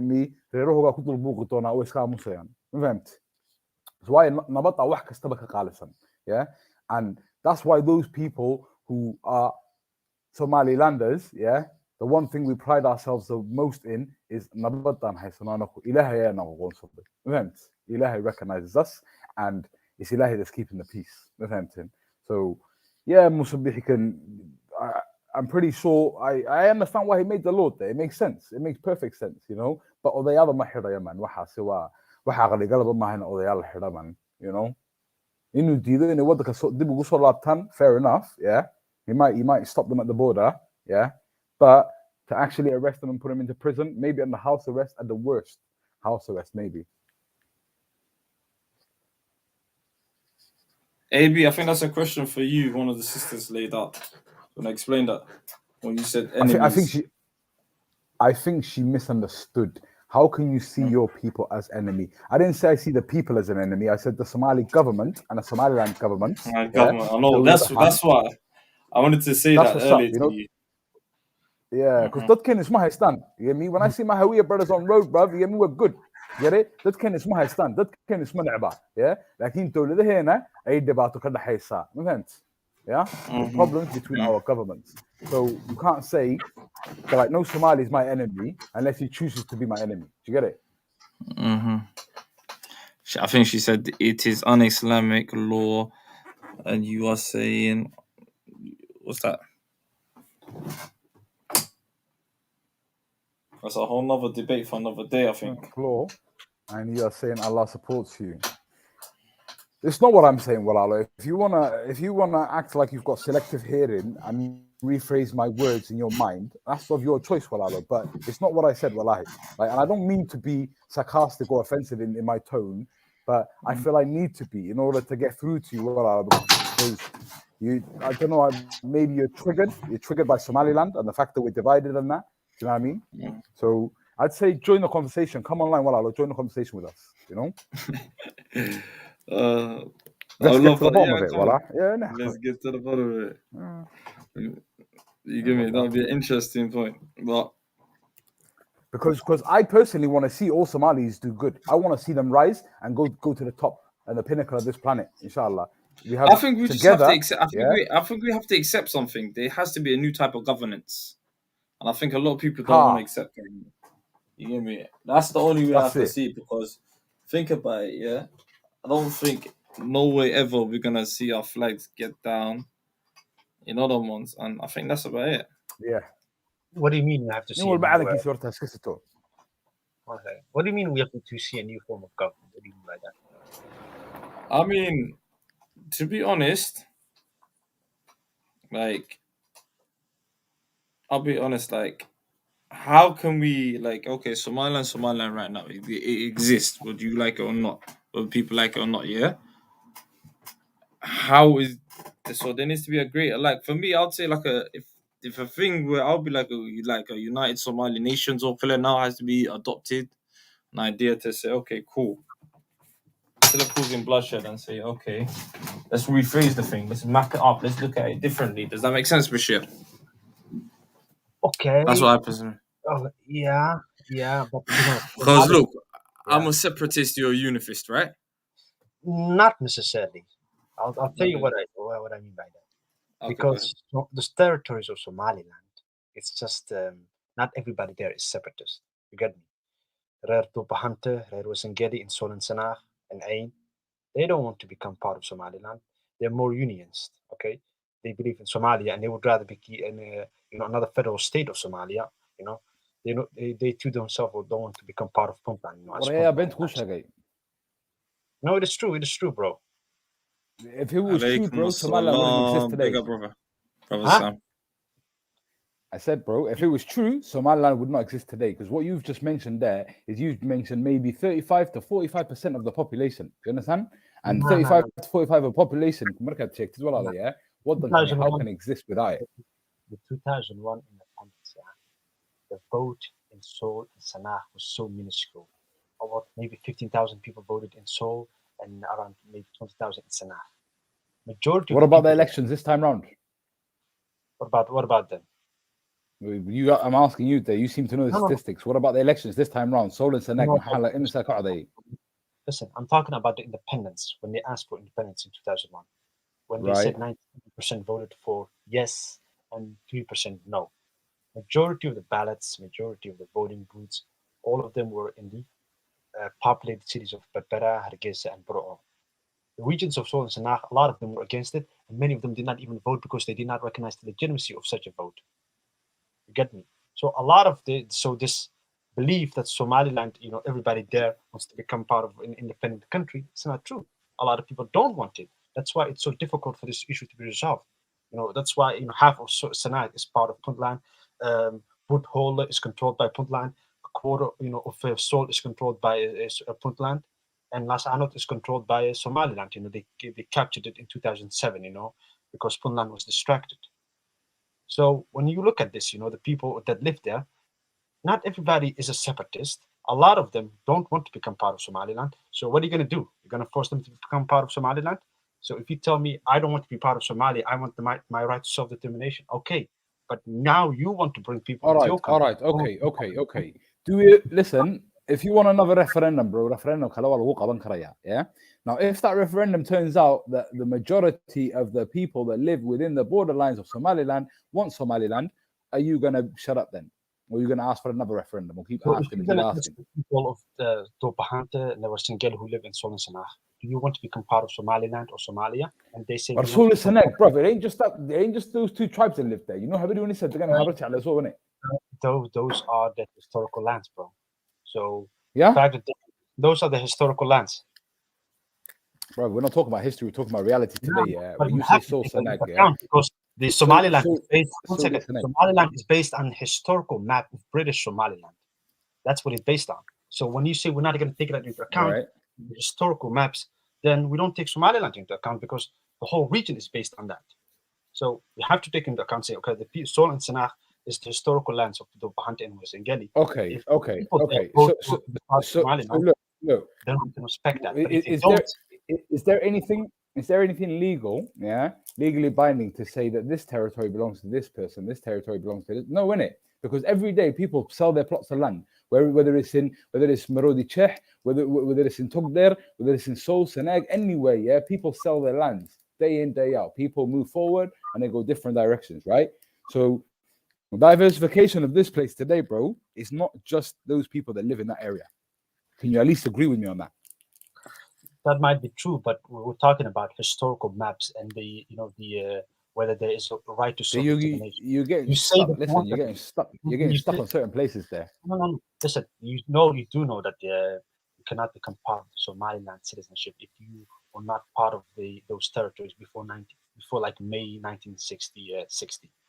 That's what it's based on. If you came there after that, you're not seen as a citizen, even though people have been moved.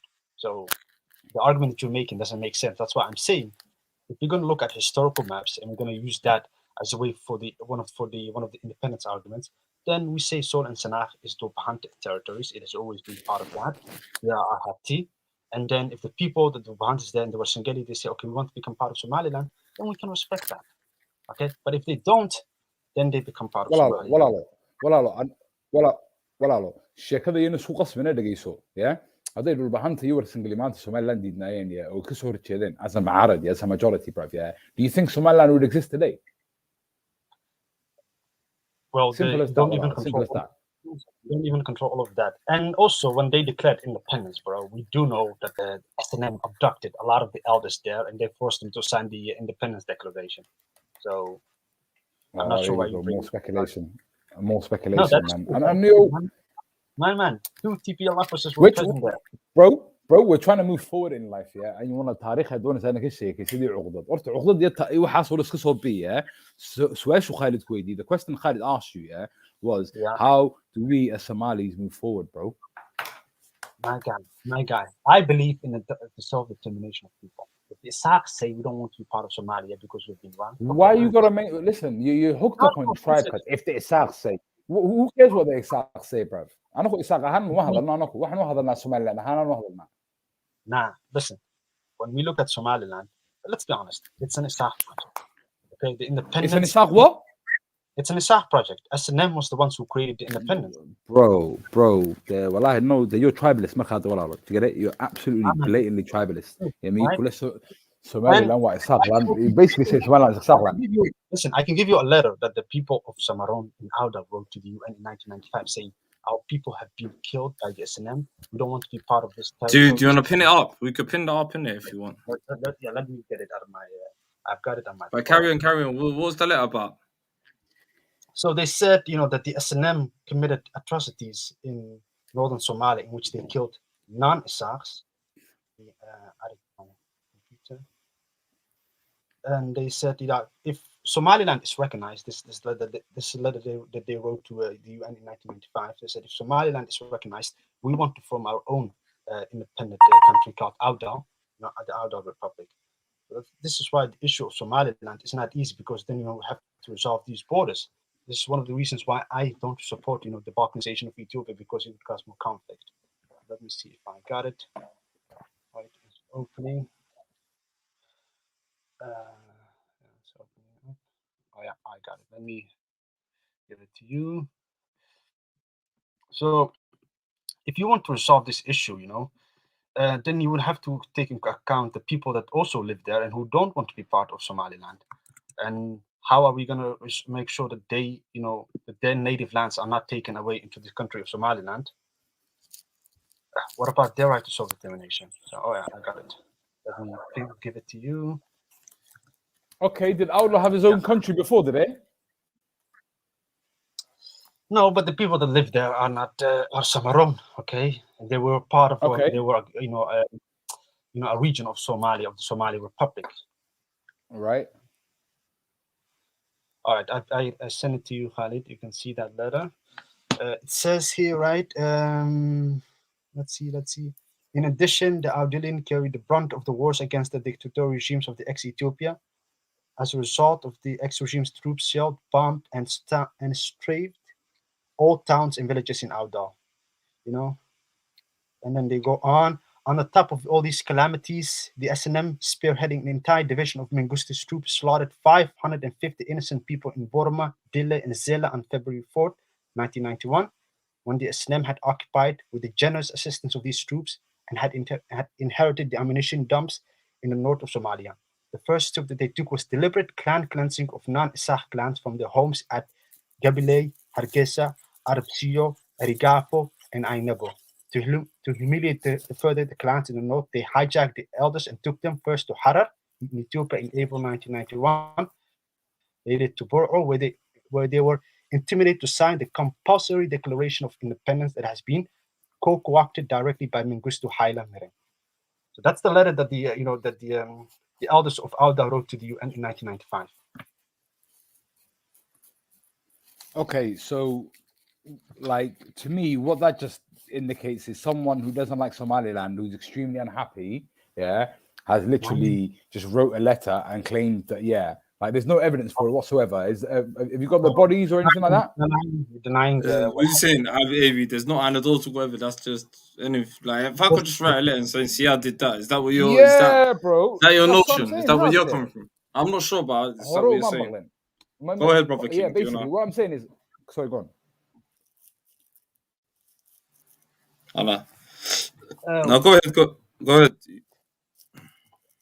So he's denying what happened. He's denying the experience of these people. That's I'm not denying what happened. I'm saying to you, what proof do you have? What proof do you have? I know warqadan ku soo qori kara.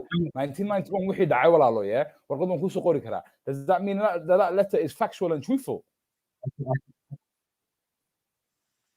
Yes, it is factual. Hello? Because why? Because the people from there, some friends, some Rons. Who's the people? Who's the person who wrote this letter? Who's the person? What's his name? What's his name? The person who wrote this letter. You know me? And I'll actually go find out. Who the leader of the tribe was at that time, bro. And if you're chatting shit, fam, you need to stop spreading propaganda. Walai. Not propaganda, man. If you don't accept, no, because it's not hard. It's not hard. Well, it's not hard to go find out who the leader was at that time. I gave you the link. There's a letter that the elders wrote to the UN. If you don't believe it, that's fine. So, but yeah, that's what I mean. So this right to self-determination, I believe it must be for all people. If Warsingeli, Bahante, and Samaron don't want to be part of Somaliland, then we should respect that as well. But you can't then say they should be part of Somaliland because this is our country. But then you say, oh, you can't force us to be part of Somalia. So you can't have your cake and eat it as well. I do believe in that people should not be forced to be part of the country they don't want to be. That's fine. But that not. What if I told you, King, that Somalia never even existed? Somalia, okay. Somalia was all a facade. It was all a facade. It was all a facade. It was all a facade. Yeah. You might acknowledge the government, but the state of Somalia existed. It's part of the UN. It's part of the African Union. The borders were clearly defined. So whether you acknowledge the governments there, that's a separate issue. But the Somali state, it was a real thing. Bro, whatever is in the Gala's interest here, they will recognize. Do you get it? South Sudan didn't exist a couple of years ago. Now it exists, cuz. You hear me? And it's one of the most oil-rich countries. Let me finish. It's one of the most oil-rich countries in the world now. Do you get it? Sudan, the old Sudan, has lost 75% of his oil wealth. Yeah? You hear me? Because these guys have went and created a new country overnight.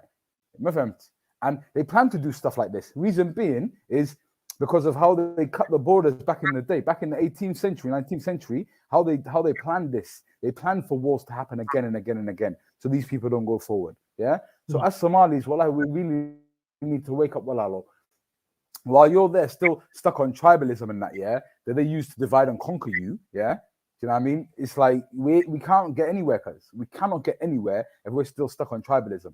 You know what I mean? The first thing you'll see when you see Somaliland is you're triggered like Isagland.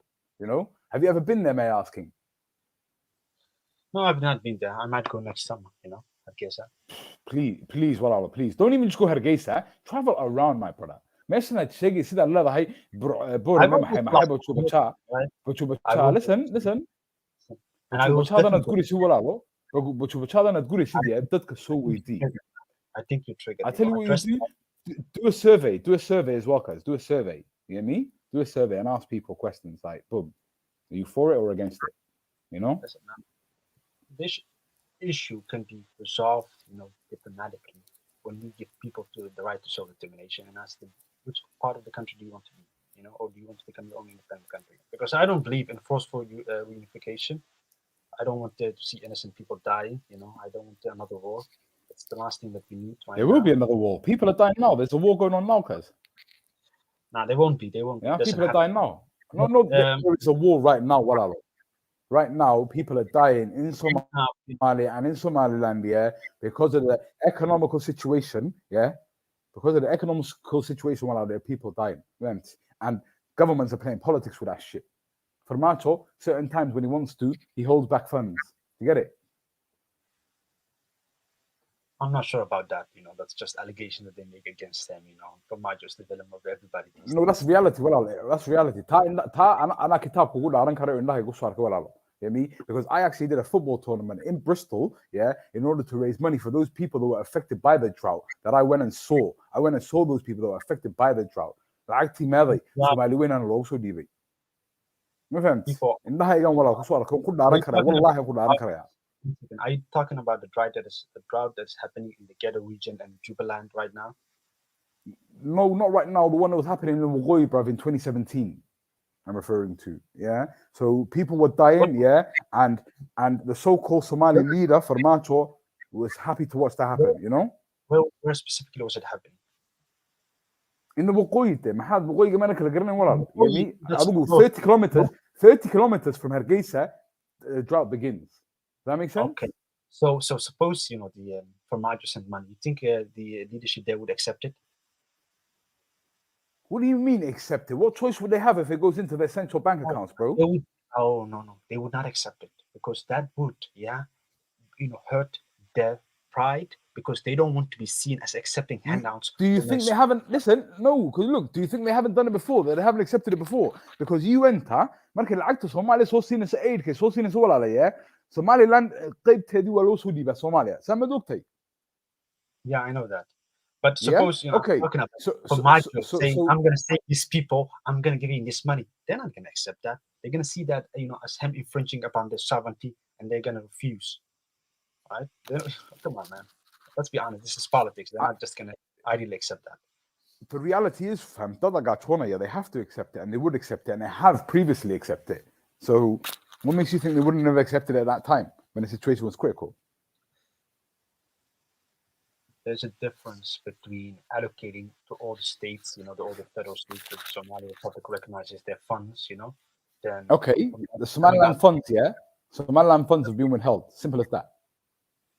Something like 15% or 12% of the funds have come through to Somaliland since Farmacho has taken power. Mm-hmm. Yeah? Yeah, but isn't the pride of many landers saying we don't need funds, we don't need aid, we've got our own taxes? So, but that's the point. That's the point. We do survive. Listen, we do survive. I'm just saying, this conflict can be either resolved diplomatically by giving everybody their right to self-determination and letting them choose which country they want to be part of, or if they want to become their own thing, or they'll have to, there'll be another war, that's not a good thing. There is going to be another war, and I hope not. I look forward to it. In fact, I would say I look forward to it. I think this is what I think. Whoa. Yeah, Khalid, I do, because you know why? I look forward to those people. Listen, let me finish. See, I can't see mine. Go ahead. 20 seconds. Yeah, look. I look forward to those motherfuckers, yeah, who are allowing the Somali people to be oppressed, yeah, and I look forward to them dying. Do you get it? Innocent people die, not the leaders, when there's war. That shows you lack of understanding how these conflicts evolve and happen. the best. No, more innocent. Listen, more innocent people die. Yeah, than those. You have no guilty. idea Yes, what of war course. entails. Bro. You have no idea what war entails. I have Just no, touch. I have no idea. Okay, The so I West. live on the other side of the world because I have no idea of what happened in my own country. Cause come on, man, I know what war entails, bro. Have you ever Yeah. been? Have you fought in the military? Have I ever been? Say that again. Have you ever fought in the military? Ever, been part of the military? Ever No, I picked up haven't. guns? I wish So- to. I wish to, inshallah. I wish to, inshallah, but I haven't yet, as of yet. No. No, why don't you go right now and pick up a gun and join the Somaliland army? And Special go to forces. That is Ras the Anod. plan, inshallah. Yeah. No, that is the plan, inshallah, bro. Yeah, I mean, there are a few things that need to be resolved at the moment, and then that's the plan, inshallah. Yeah. So this is what I mean, Khalid, bro. Foolish people who want to see innocent people die. My solution would be the best solution, like I said. Giving the people of Sola Sanaa, the Bahand Sengeli, their right to self-determination, letting them choose whether they want to be part of Somaliland or Somalia, and including for the people of Aldal. If they all choose we want to be part of Somaliland, then we created 2 new countries. Then we should give Somaliland the So why recognition do for you guys independence. always say that? And that's okay. Say if that actually backfires and they all vote for we want to be Somaliland, what then for the people of Then we Solans? respect that. They want to respect that a lot.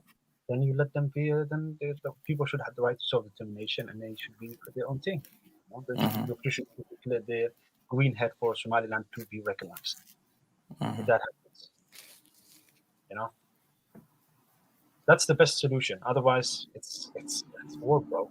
Okay, and we've seen this, gameplay before, Puntland and Somaliland. Over last 2003, Puntland captures it. 2007, Somaliland captures it because of the Ethiopian invasion of Konfur. So Puntland was always they were able to get Lasa Anod. Right now, there's some skirmish that might happen in Sanaa from time to time. The killings that were happening in Lasa Anod for months. But this conflict is. What was these killings in Los Anod you're talking about? Was the killings? There were, And who were they by? The accusations were that some unions were killing these politicians who were separatists. Some politicians who were separatists were being killed. And then I think the Somaliland government blamed it on the Konfur people, the Rahaway people, and then that's why they were kicked out. Yeah.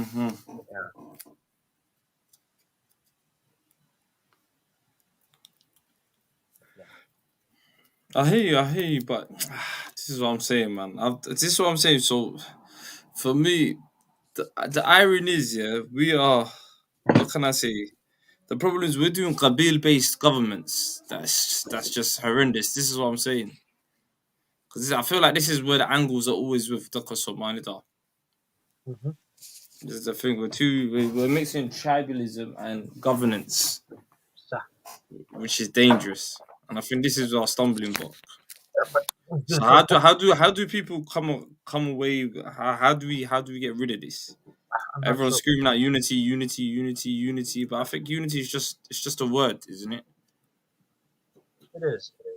It's just words. It's just an empty slogan, like Joe Biden saying that's better.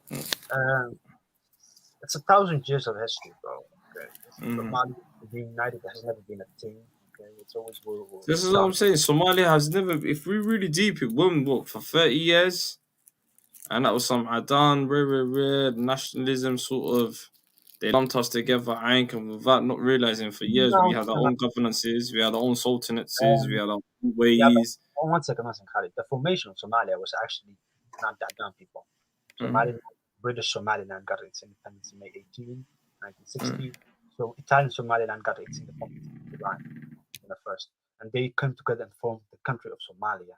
The Somalis so when it was formed, it was the only country whose border were decided by the people, not the colonial rulers. So we came together voluntarily, but and even there was some these are non-confirmed allegations that I've heard, just so that that the British even went to the people of Ethiopia, the Somali region, said, "Do you want to be part of Somalia? Larger Somali way," and they said, "No, we're good here." And then they went to the NFD and they said, "Do you want to be part of Somalia?" And they too said, we're good both ways. We're fine with Kenya and we're fine with Somalia. You get me? So That's what I've heard, you know. So, but I can't confirm it because there's no official source that I can give you. And so they didn't want to come together in Somali way, you know, in 1960 when the option was given.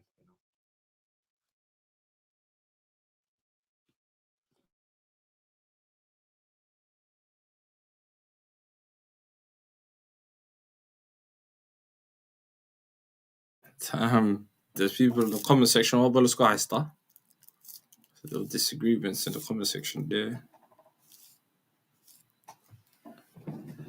But this is the thing, man. This is what I'm saying. The Horn's politics is always a bit sticky.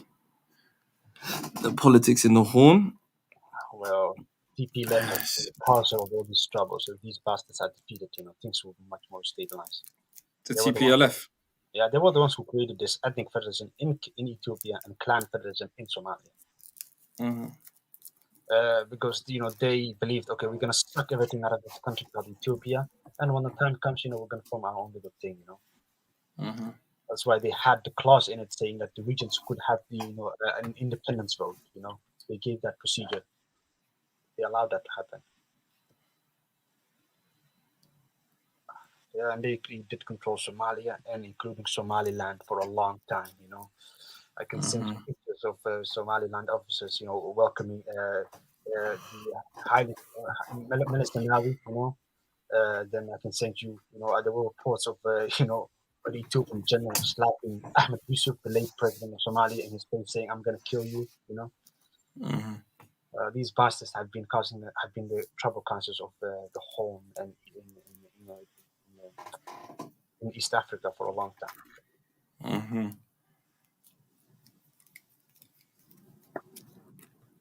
That's what I'm saying. It's a bit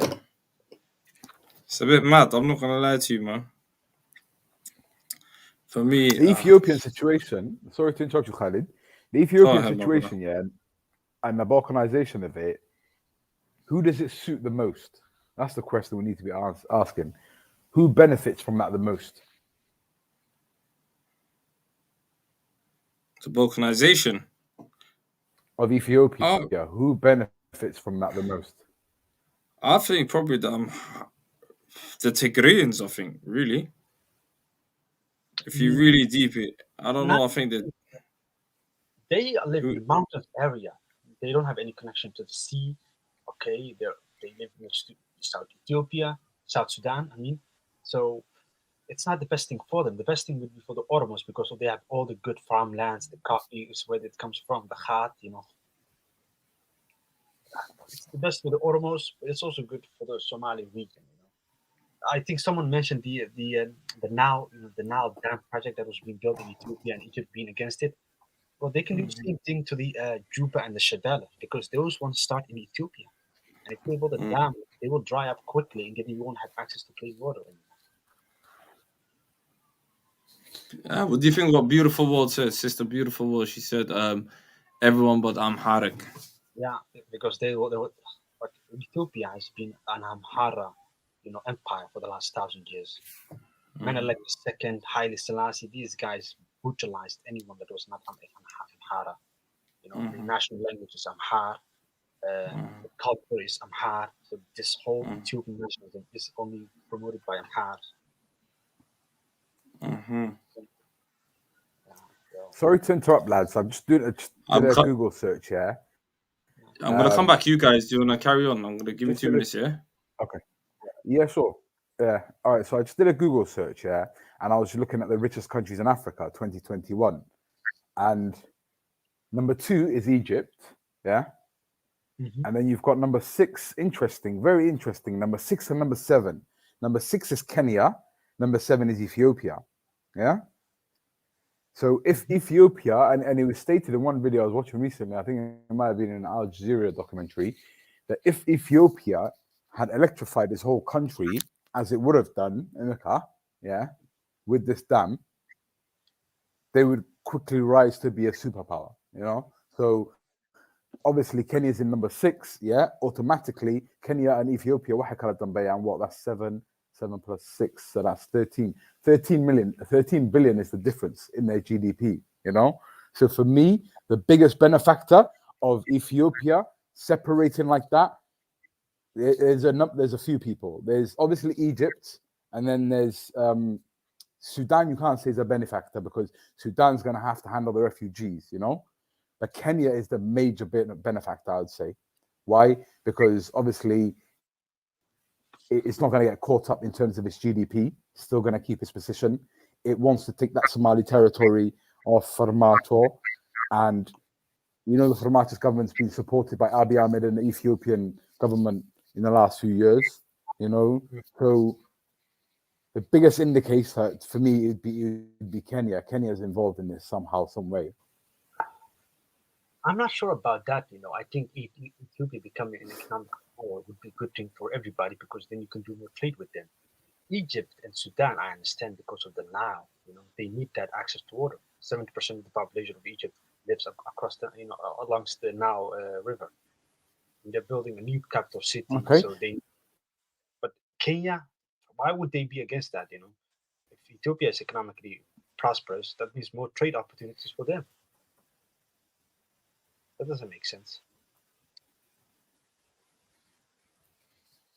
Okay, so one other thing that you might want to factor into this, is I think it's called the East African Union. Is that what it's called? The EAC, the East African Community. They're in it, and a few other countries, that's in the east of Africa as well. So wait, so it's got Burundi, Kenya, Rwanda, South Sudan, Tanzania, Uganda. So Uhuru Kenyatta, the president of Kenya, is the EAC's chairman. So East Africa, they're claiming to have an East African community. Some call it an East African Union, right? So that would be another factor to have to focus on, because look, if Kenya is being, let's say, overshadowed by Ethiopia, then those people that respect Kenya will respect Ethiopia more potentially, you know. Because if Ethiopia becomes a powerhouse, more powerful than Kenya, you know, and richer than Kenya, that's a problem for Kenya. Don't you think that's an existential threat for themselves? There would be a local, you know, adversary, but I'm not sure if there would be an existential threat to them. And even Uhuru Kenyatta, you know, this guy. Yes, salam alaikum, lads. Alaikum salam, brother Ahmed. Sardo. Long time. See what time. Long time, my brothers. Ahmed, the question I wanted to ask you, Ahmed, who is the biggest benefactor, of the balkanization of Ethiopia? I'm saying, in my opinion, it's Kenya. I'm saying, in my opinion, it's Kenya, and I base that on a few things. So Egypt as well. I said Egypt as well, but that's blatant. Go on. America. America. So I think this is deeper than just a little civil war. I think this is to do with the water, fam. So I think Egypt got something to do with this. Then, like you said, Kenya 100%, 110%. Why? I don't know if I'm right. I know Kenya 100%. So there's a lot of things going on, bro. Like even with Ethiopia, with Balkanized now, like they slightly took the L, because I don't think they'll ever have that strength again to even chat shit to Hala Egypt or Galit. They couldn't in the first place, bro, because Egypt would have always allied with Sudan anyway. You know? 110%. When it could be 100%. So there's a sticky one, wallahi billah. With an economy of almost 400 billion compared to an economy of 100 billion, you know, the Egyptian military would rip them apart, you know.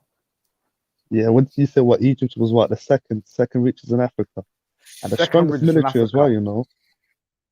I believe so. Yes, I believe so. But you have to look into this fact I said earlier. You might have missed it.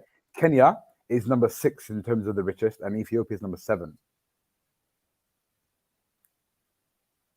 Yeah.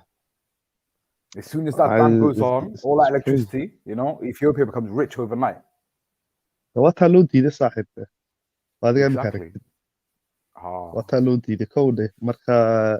There's a lot of countries behind curtains from pulling strings. Egypt, what does it mean for us, though? Very clear, you know, because you know the government. It's bad for us. What do you mean, bro? It's bad for us. Why don't you نعاون Kenya scum? After Djibouti will never back nothing. Let's get that out of the way, bro. Never. I think I'm more closer to Kenya. I reckon if if all Somalis went to war, they'd probably be the last to declare it. It'd probably be May the wala last to lo. declare. No, May because they wala would know. far They ma would qaadi know. karaan without They France. would know. They would know. Yeah, iyagaa nusoo No, noqonayna, iyagaa no. marinayna hadii kale. May wallahi bilash. Anyway, well, since 1999, but the same person has been a president of Djibouti, bro. So everyone knows why the media waxa wala lo asaga lama xumeeyo. Why the France back at the base of Djibouti can't lift a Yeah, of finger without course. France say so. You need to understand. It is. France will Yeah. never allow it because that's bad for business. Because that's a world military base. Well, not just France, but there's Americans there, there's Chinese there. China. They don't need that headache. Yeah, they don't need that headache, bro. Make sure The whole reason why they do that. The whole reason why they do that is because of things like this. Now there's a war in Ethiopia. If anybody intervenes, like if the Somalis try and take over their old territory, for example, let's say the Somalis hypothetically united overnight, got a military force together, and it captured the eastern side of Ethiopia, which was the Somali territory. Yeah, if they did that at Rota, that's why they have all those jets and all those military bases in Djibouti. You know that? Yeah, any Islamic country, yeah, that increases in power, yeah, they will flatten you overnight. Do you know what I mean? Yeah, 100%. But 100%, alhamdulillah, bro, the Chinese so- are on the rise. The Chinese are on the rise, and it looks like America and China are starting to look at each other hard. And the Russians are in the mix as well. So But you're going to you know what it is, then. though? That's good. Waa ku kaararkeedii inta iyagu isku jeedaan baa laga faa'iidaystaa fam. Kuwana wax ka qaado, kuwana wax ka qaado, labadaba isku dir, madaxa isu gelaya maxaa kaa gala. So benefit from both parties, bro. Laakiin ilaahay markiista waxaa horta we have a master that maxaa la idhaha that movie, you know. America will Manipulation, daba socda. I know. They're talking about sending new troops in fact. There's possibility that they might send some American troops back to Somalia, apparently. It would make sense. They're It would make deciding sense because it would stop the war But with it's bad Kenya. for business, because- bro. Bad for whose No, business? fam. So what are how they're gonna stop? They can't get involved in that, bro. If anything, quite they get him from. You need to understand, bro. I don't like stability. Well, they like peace. waxay doonayaan adigoo quiet inay ku dhacaan ay kaa kala waalaan wuxoodu waa master baan baska kaga laakiin rasaasad baa socota dagaal chaos waxaanba jecla waana walaal is unreliable de you just all over the place fam laakiin Kenya waxa weeye weligood bay haysteen fam bro come on fam kuwaasi weligood bay haysteen oo waa dadku fam British is the strongest ally in Kenya fam followed by America ever since the tourism. So I heard one story, Ahmed. What's your opinion on this? I heard one story that it's the British and the French who's purchased the oil fields, not oil fields, but like the oil under the ocean where Somalia and Kenya are disputing with each other. You know, the British and the French have already purchased that off the Somalis, and it's the British and French who are supporting the Somalis' case in the court, basically, and it's them that got them there. Yeah, 100%. Well, it's true. It's true. I like America. I remember America sided up with them and Kenya. 100%. AB makes sense, innit? If they're gonna cut the best deal. Thank come you. on. Yeah. Like, come on. Like, what you got? What's the equal? What's the E? Yeah. What's the main petrol? Yeah. What's the main petrol? I swear Shell's Shell a French company, isn't it? No, Total Yeah. is the French oil company. Yeah. British Petroleum. All European. British Petroleum. Yeah. But they are accused of the Somali. BP is the British one. It don't matter. Petroleum. Yeah, British Petroleum. It don't matter. Somalia haddaa la sii carabtaas u tegayaan business la sameynayaan iyo muslimiinta laakiin Kenya waa la ogyahay gaalada u tegayaan waa la ogyahay iyagu meel ma tegayaan fa they're gonna have to go back to the attack and say yo this is what we got to offer so what is more secure and guaranteed where Somalia is unpredictable because we could cut deals with Arabs we could do whatever you know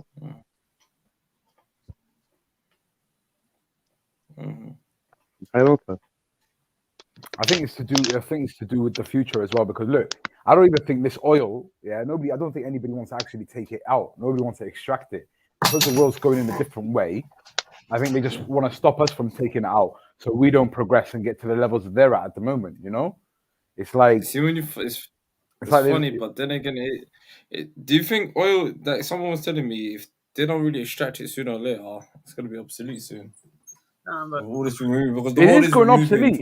I think it's going obsolete. Yeah. Because but they still want control of it. Renewable energy. That's what I'm saying. Just in case. Apparently, off the coast of Somalia, If The countries become winds too off the coast reliant of on Somalia are the strongest in the world. Say that again, King.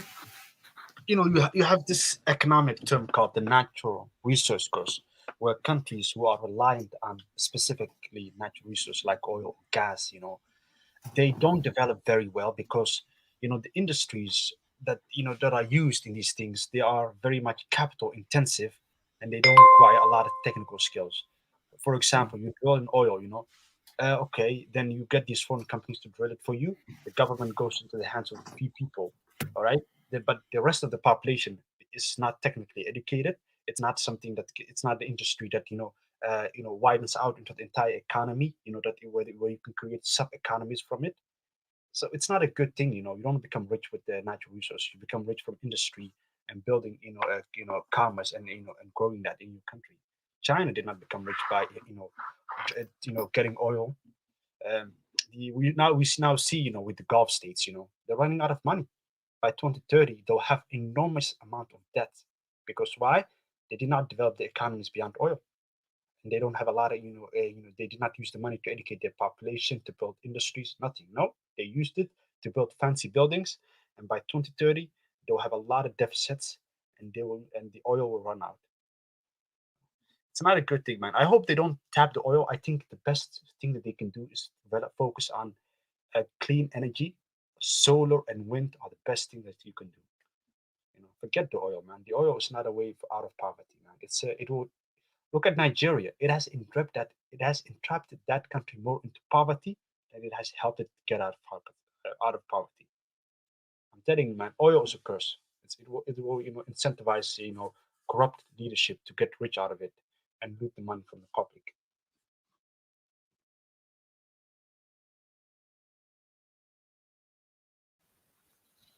I see where you're coming from with that, and I agree to an extent.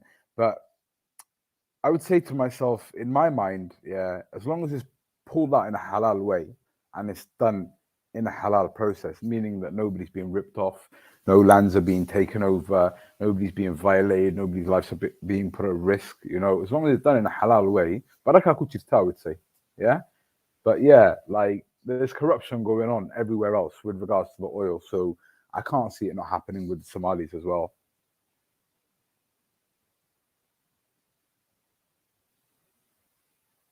Facts, man. I hope that oil is not actually, drilled. They don't touch it. Okay, we're not. Well, there's too much corruption and incompetency right now. I don't trust anybody with that. But you never know. These politicians are very corrupt. They will do everything they can to enrich themselves.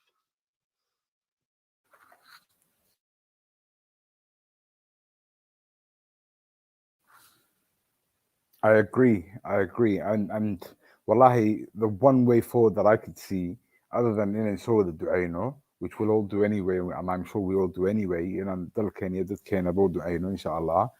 The other way is to form political parties, yeah, for us new generation to have understandings, yeah, and okay, we agree on what we agree, but there's things we won't agree on, So then so but where we do agree, we can agree, and I think that the new generations need to come up really, because for one, in Somaliland, I am fed up of seeing the same 30, 40 people come up on the TV I remember since back as 2001, it's the same people, the same faces, and the nation is more than these 40 people. We have educated people there, like you don't need somebody who's lost an election 4 or 5 times, like Faisal Ali Warabe, for example, push him to the side. How are you going to be leader of the opposition when you've lost every election you stood for? Yeah? When do you reckon, should we go back to Somalia? Why did they tell us Somalia sooner or later? Whether it's today or tomorrow, bro. So I reckon we should all just unite as one Somali. No, because look, What do you think? What is Somalia? Somalia doesn't exist, Walalo. Look, you've got Jubaland. Let's be reality. You've got Jubaland, yeah? You've got Somaliland, Hello? yeah? You've got Puntland. I can hear you. Go on.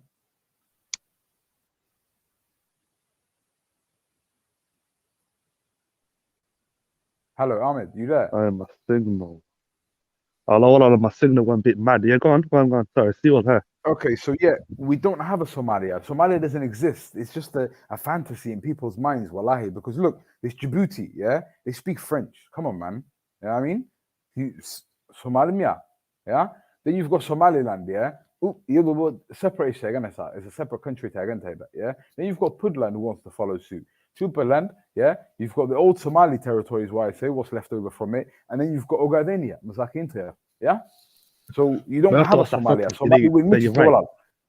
عاصمة والله ما ما يهمنا. استحسنت You can't say هاي لكن موضوعش هاي عاصمة لك دي ما حتى قرح حسام على ولا خدع.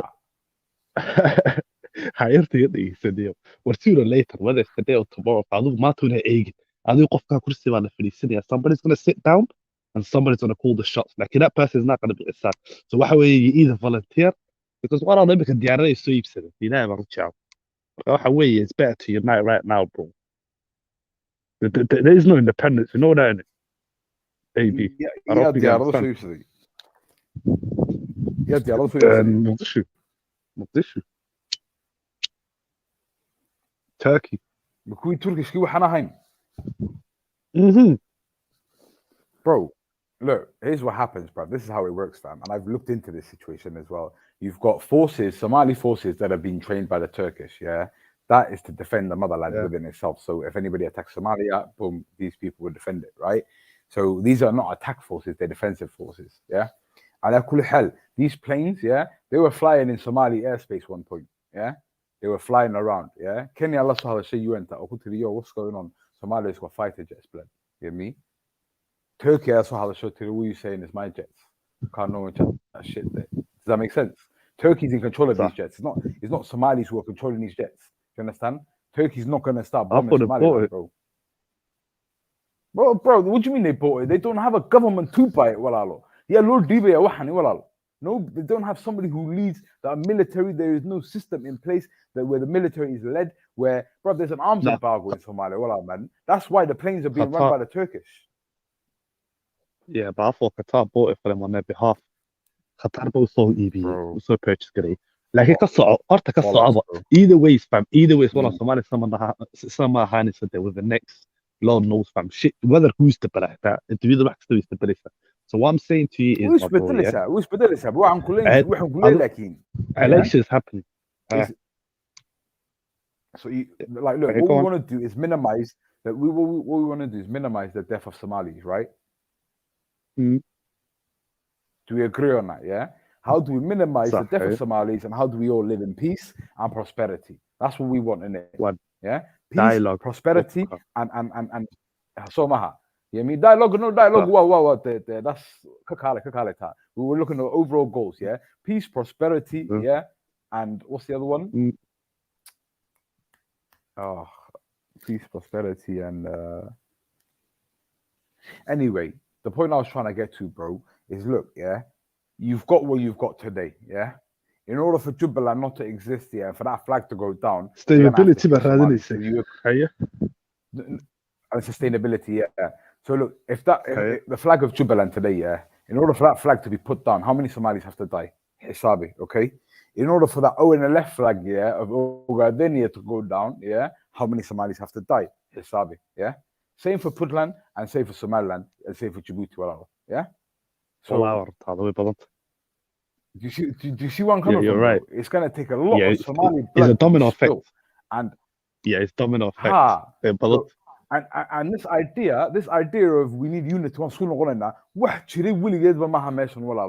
a pet project of the Galo. You get me?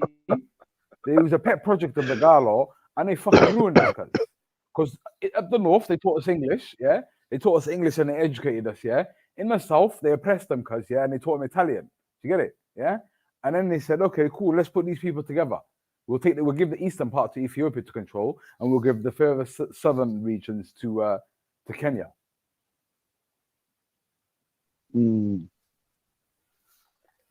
So I'm saying to you, the Somali way that everybody envisions has never existed. It has never, ever existed, Walalo. It has never existed, Walalo. So I don't know why people say Somali wing. Bro, it's never existed. It's been nothing but a pipe. Yeah, but do you believe in internal issues? Do it anyway. Yeah, so but do you believe in internal problems though?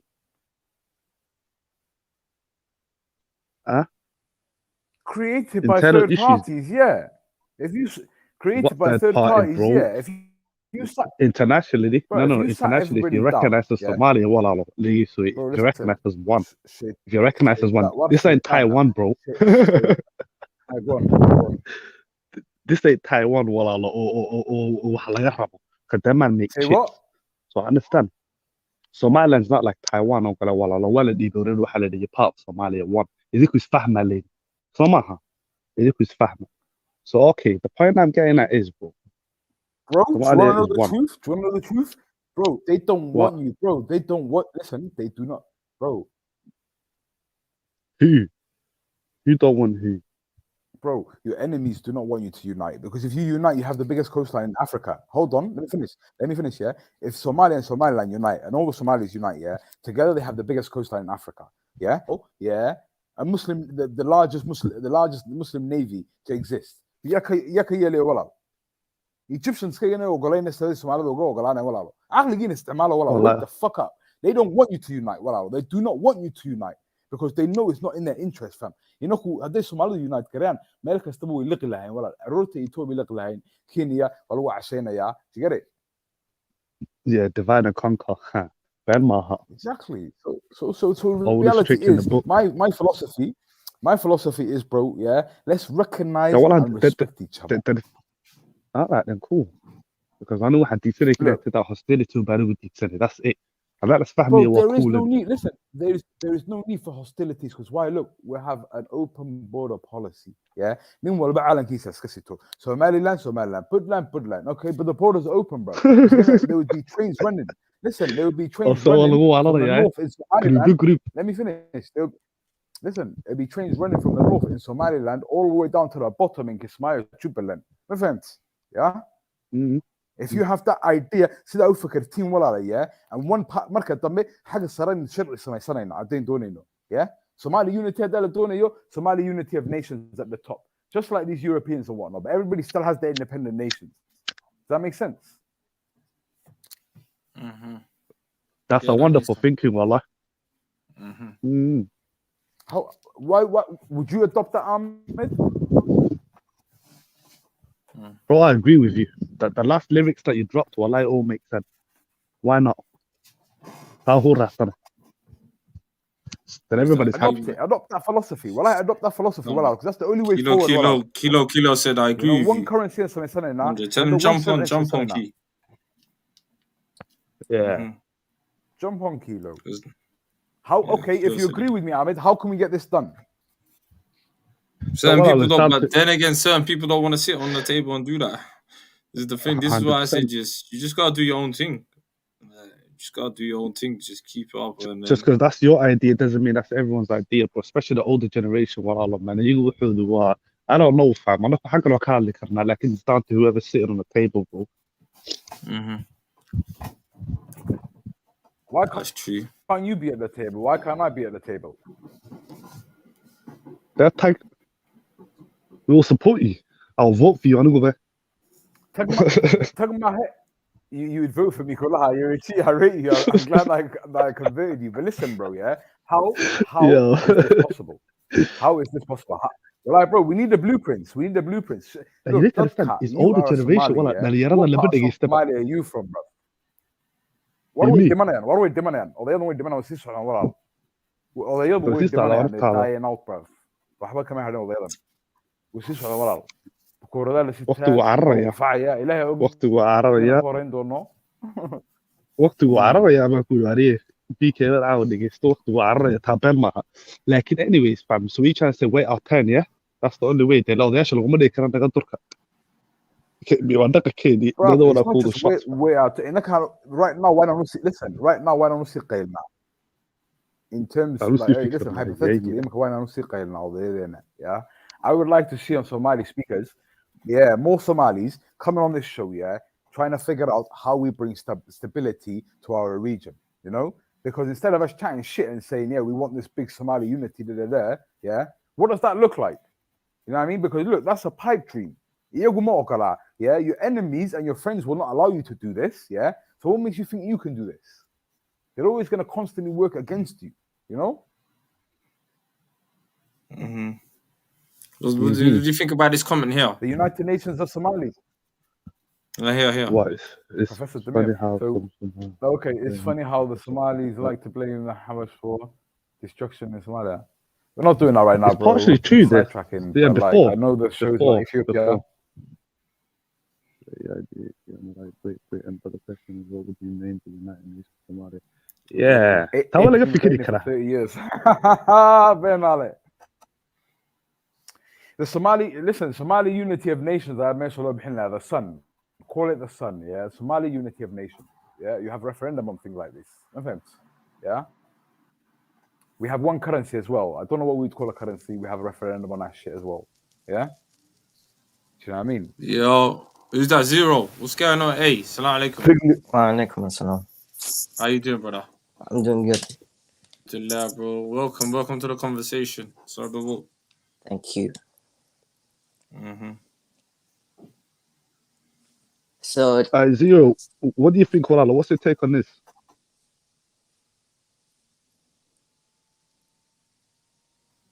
Yo. Zero. Yeah, what up? What up?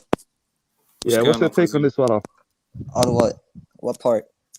The whole balkanization, Ethiopia, you know, we're talking about. I do think it's bad.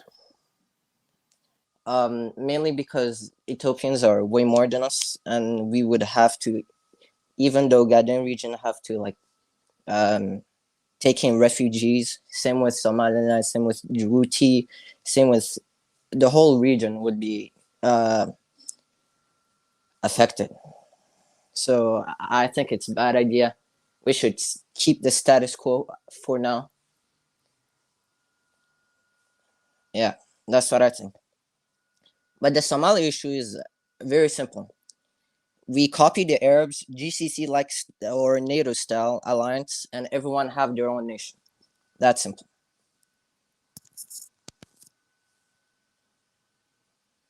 Can you guys hear me? Hello? Yeah, we're listening, bro. Yeah, we're listening, bro. Go on. Yeah, that's the only solution I see for the Somalis and for the future. I don't believe we need this whole unity nonsense. My personal opinion. I'm from Djibouti. I don't want no mess in Djibouti. I also grew up in. I've lived in Gabile. I want the status quo over there too, the peace. So nah. 5 Somali countries on the UN stage, as well as have a GCC like alliance like the Arabs do, and NATO. Yes, we should learn from the others. We should copy them, what is good, and reject what's bad, and have our own peace, the best of the best technologies, the best economy that way. But one country, I don't believe it. There we are, Wallah. Because I don't think we as Somalis could have one leader. Do you get Agreed. it? Like, Ismail Omar won't let that happen. Yeah. Ismail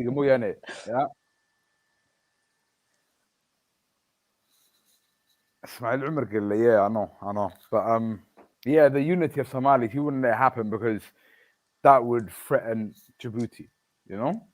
It would threaten the whole region as well.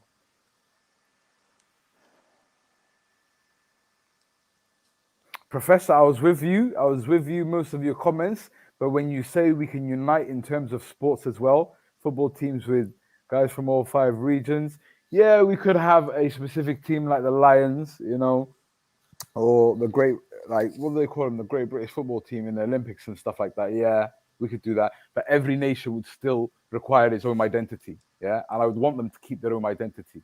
You know what I mean? I also want when it comes to local start politics, competing their against issues each other. resolved locally. I don't know if you heard me, but I want Somalis to start competing against each other for the best medical industry, the best technology.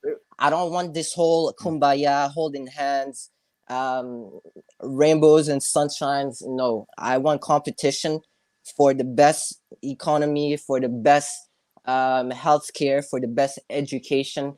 We should learn from other people and stop this nonsense. Wallahi, it's holding us back.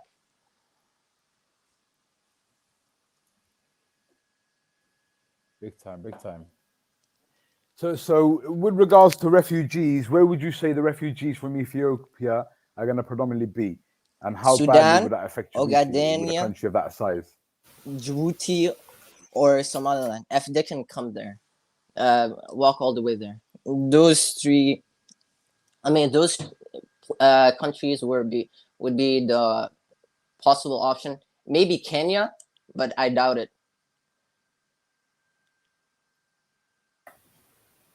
Fantastic. I hear that. We've got a new panelist, Yusuf D. I'm thinking, and I don't mean to be offensive at all, wallahi, is that the Jubaland flag I see there? Puntland, fam. That's Yusuf. Yo, big up Puntland Yusuf. fam, Salam, Puntland. bro. Okay, my apologies. Well, like Puntland flag. Alaikum Okay. salam, bro. What is? Yeah. How do you feel?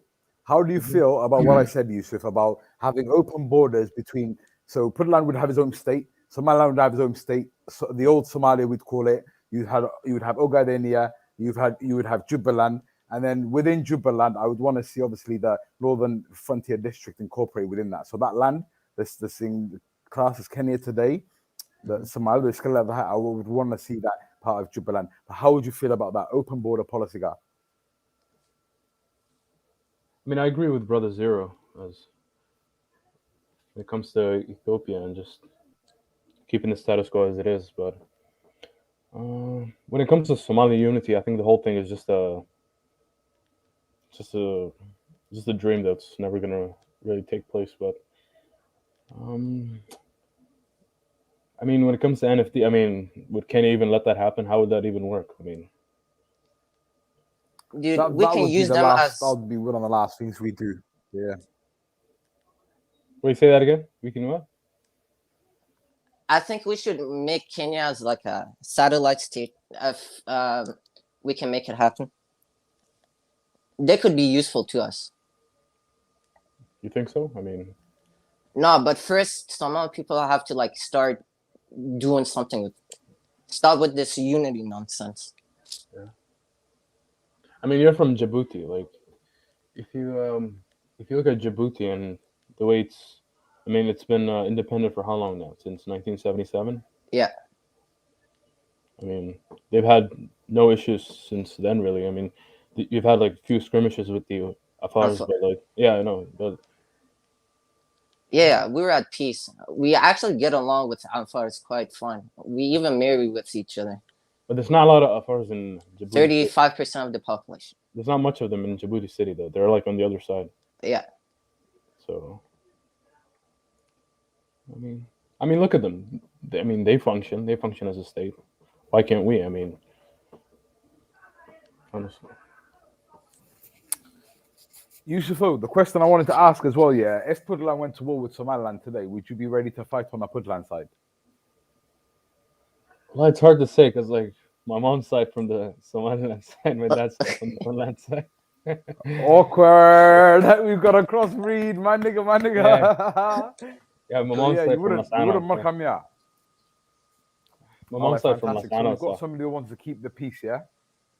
MashaAllah. I'm always for peace. So, like, even if Somaliland wants to separate, I mean, I still support them if they want to. I'm not gonna hold on to them and force them to stay with. Why Puntland separate, bro? Puntland itself, yeah, is separate from Somali.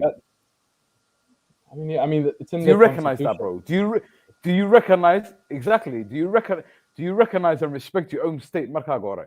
Well, if you recognize and respect your own state, yeah, I recognize your state and I respect your state. Do you get it? We need to sort out our territorial disputes, yeah. Yeah. I mean, I respect it as a functioning government, but I wouldn't call it a country or anything like that. But like, I respect it as a functioning government, even though I have no respect for the current president. Say no more. Say no more. Like that's politics, and that is. Yeah, I can't stand Denny. I can't stand Denny. So what's going on with the election now, then, Mecca? Where are you guys from, AB? What state are? I'm from Somaliland. If you haven't noticed, I'm from Somaliland. Yeah. No, I just tuned in like 5 minutes ago, so I didn't really catch much of what you said. So you're from Somaliland, eh? Yeah, bro. Yeah, and I'm a Somalilander that wants to see the Somalis recognize and respect each other, as it is now, because this ideology and idea of a dream where we're united, where we're united, it's impossible, and it never did happen, and never will happen. Are you soft? Are you soft? It's not relevant. It's not relevant. No, I'm just guessing. It's not relevant, Yusuf. Do you know why? Because look, unless you want to marry my sister, unless you want to marry my sister, yeah. Yeah. Unless you want to marry my sister, yeah, well, actually, so don't yeah, then it's not relevant, wallahi. Get me? It's not relevant unless I don't in a rough cut get it for who he is, and there has to be a relevant reason for that. Do you get me? So what, are you looking to marry my sister? No. Then you shouldn't be asking what tribe I am. You should but ما هنا بدك يسيبينا يا قلما تايو حاسبة ملو بهني ولا. That's the new ideology. That's the new ideology, inshallah. I mean, asking if you're a Saab is not really too specific, because like there are subdivisions. مو يرشكي ده صاحب يوسف ويرشكي والله فلاقي نحكي على صوت no cuz Yusuf no والله it's not relevant. If I was هوية ما عندنا يمين قبنا ما حقولها yeah so it's not relevant, and I'm trying to change the thought process of those that I communicate with wallahi, that we don't need, you know, to identify ourselves as tribes anymore. There's nothing wrong with it. We're not in the bush. We're not in the countryside anymore, guys. I don't think there's anything wrong with identifying with your qatil, but like yeah, I think it's a problem when you bring it into politics. That's the issue.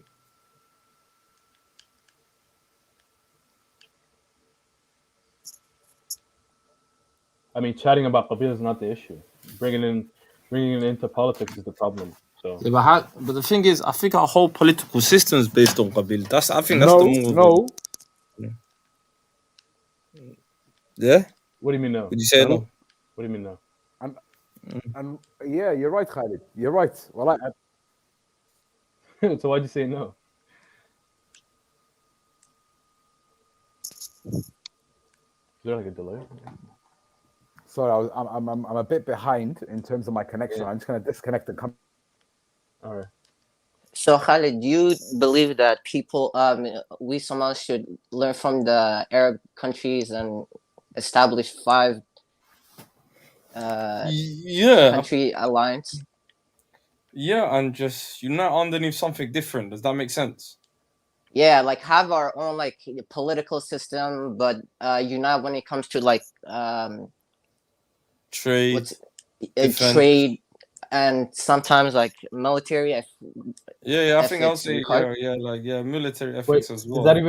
Is that even possible when they have like some control over a political system? And yeah, NATO does it. They're all a bunch of different countries, but they all. No, I'm talking about the Arabs.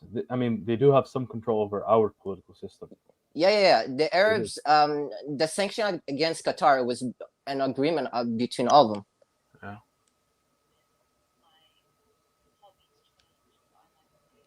I mean, just for an example, like when Djibouti arrested what's his name, Fadi Yassin. Wait, by the way, I don't follow Djibouti politics much, and that's my father's thing, so I don't know much about it. I mean, after they arrested him, they quickly contacted the UAE, and they told him that they have him under arrest. I wouldn't be surprised. Exactly. So that's what I mean, that they have some control over our politics. I also do think we should be closer allies with the GCC countries than NATO. That's just me, though. I mean, our closest ally is Qatar, so, and Turkey, obviously. But when it comes to the Arab side, our closest ally is Qatar. So. Yeah, I don't trust Qatar. I'm more of a UAE, Saudi Arabia type of person. UAE. Yeah. What about that? Because their politics is pretty simple. Whatever benefits them, they'll cooperate with you. If it doesn't benefit them, then it's a no. So, but Qatar has more of an ulterior motive. I don't trust them. I mean, what motives would they have in Somalia, for example? Keep it under their control, no matter what. Probably. I mean, I don't. UAE would want the same thing too. As long as it benefits them, yeah. But these people would probably. I'm not sure. Like, I don't want to talk about something I don't know. But Yeah. going against like all these other countries, I don't know. I don't trust them. And I do believe Turkey is trying to make Somalia a satellite state that they control but act like their allies. That's just me, though. Fair enough. Yeah. Does anybody want to add in anything? AP?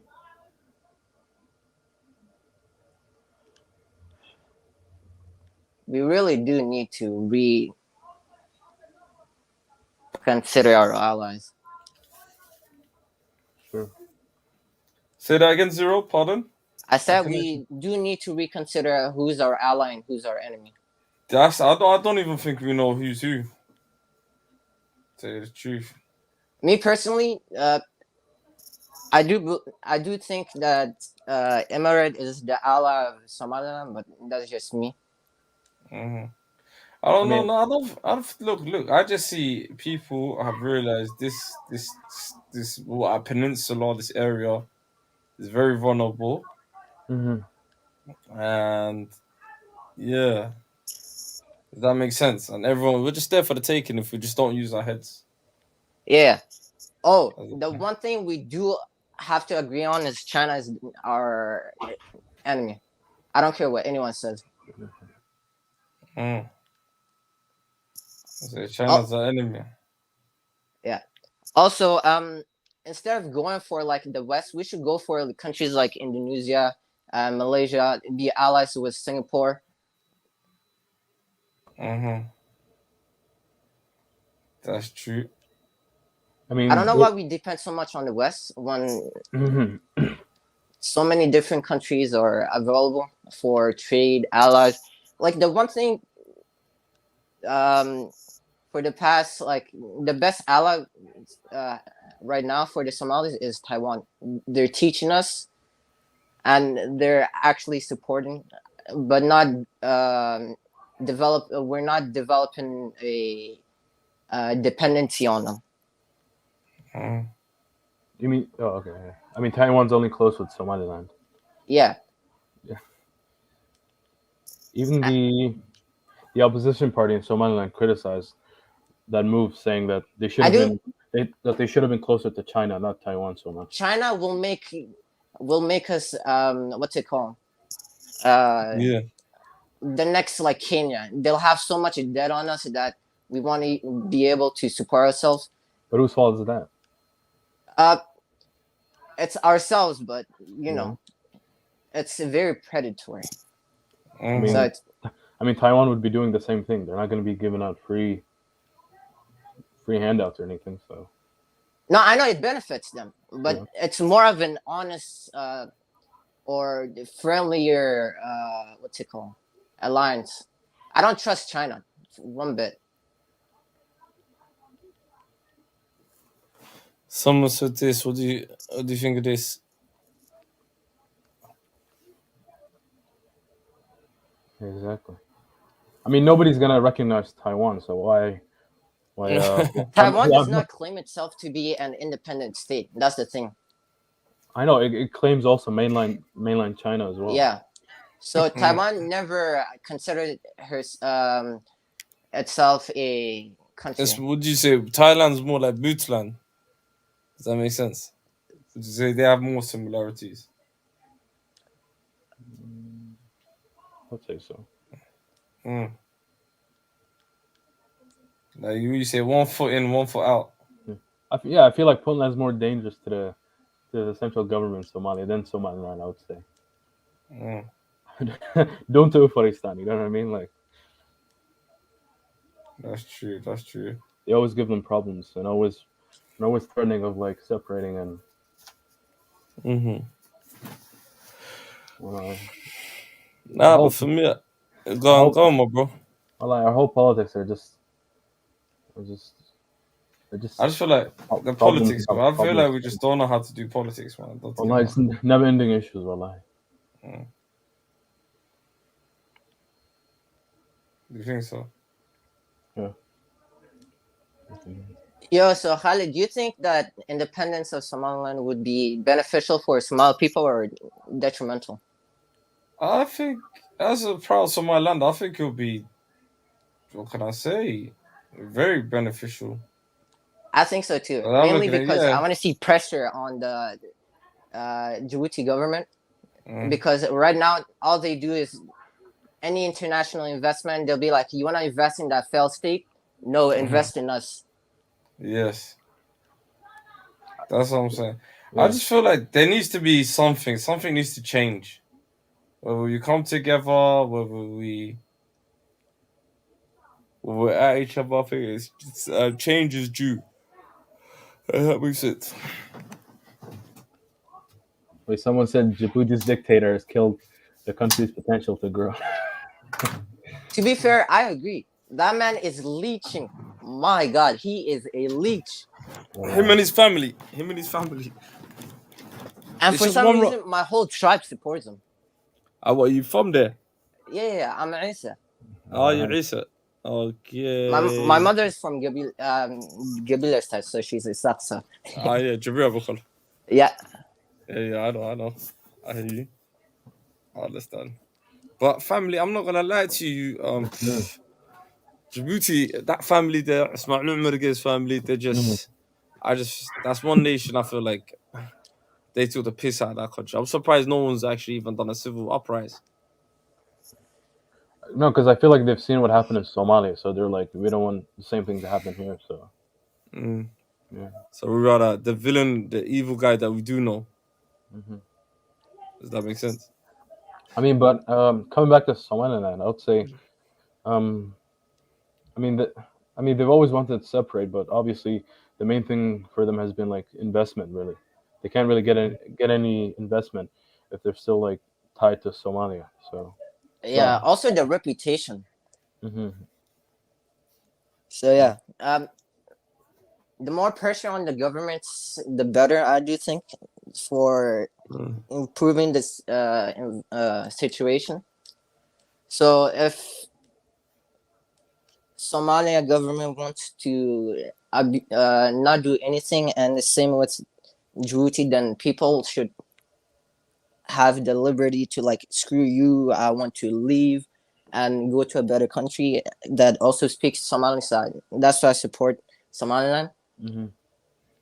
So yeah. Plus, also, I've never been a fan of Mogadishu being the capital and all the attention like being moved to it instead of like. Whose idea was it? Oh my goodness, that city is just a straight up headache. Wallahi. Yeah. Why not move it to like Kismayo or something? Move it to Kismayo. Nah, not even further. Now I would say move it to like more of a centralized position, or maybe like Galkayo or like Getaway or something, like somewhere in the middle. Somewhere in the middle, I would say. There's access to everyone. Exactly. And you just leave Mogadishu. Isn't that a desert? I thought it was super hot and like you drive there. Where? Galkayo, that region. I mean, the whole north is just a straight up desert. Wallahi. Yeah, I don't think people from the south would enjoy that. We have some spots that are green, obviously, like some parts of Audo, some parts of here and there, but it's mostly desert, really. So that's true. Yeah.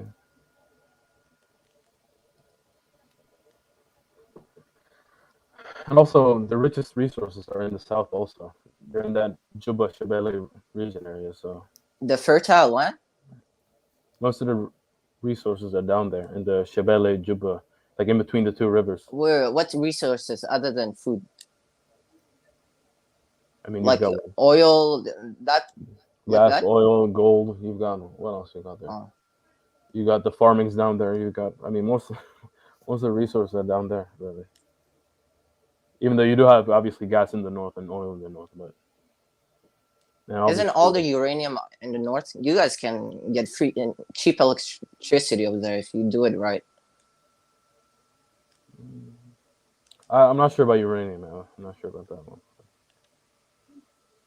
But electricity, yeah. I mean, you've seen how the streets have been filled with what you call them, with solar panels and stuff. You've seen how Yeah. Although we're putting land over Somaliland, I mean, they've been using also in Mogadishu even. Yeah. All the street lights are being powered by like solar panels. So yeah, so it's Yeah, that's what I'm saying. Solar So, power is too expensive, though. do you think so? Yes, it's very expensive. Not to mention, mining the material is very detrimental to the environment. So, what would you say? Would you rather use wind power? Wind power. Wind power. This might sound off, but natural gas. Yeah.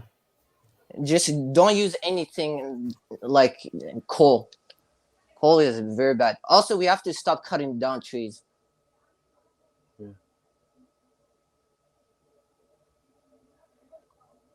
I think Somaliland already stopped that, didn't they? Cutting down trees. I would see cutting down trees for new projects, but they don't like rebuild it. You had that report talking about how Ethiopia planted how many trees? Like, yeah, they should like Even forest it. I believe that's how you say it. Yeah, you even had Eritrea like planting trees as well. So yeah, we need more trees for control of for more rain, I believe.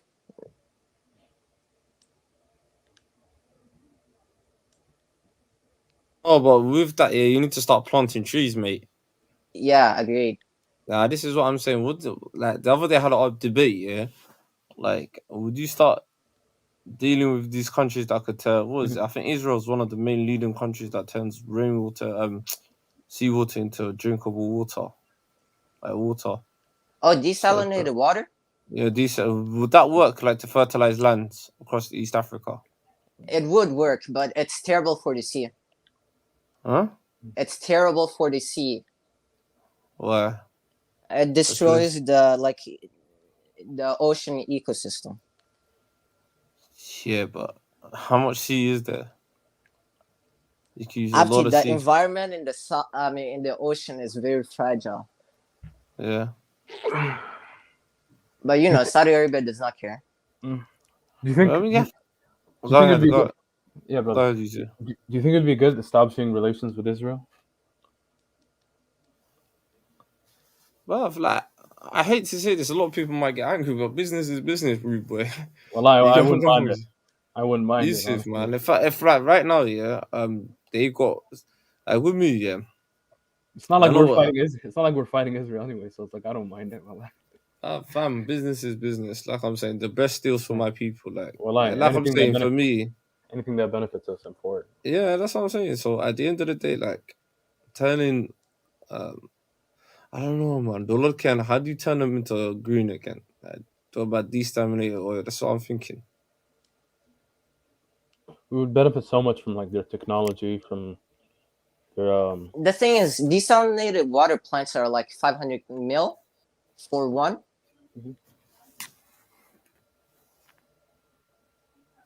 Pretty expensive. True. Yeah, it's expensive, but it's a good investment. Do you think so? It is. Like you won't be dependent on what's it called?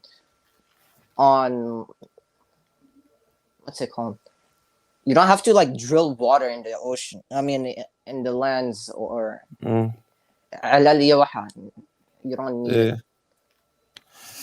Well, who's back? See, that's huh? Empress Sakina. Yes, that's a sister, innit? I think.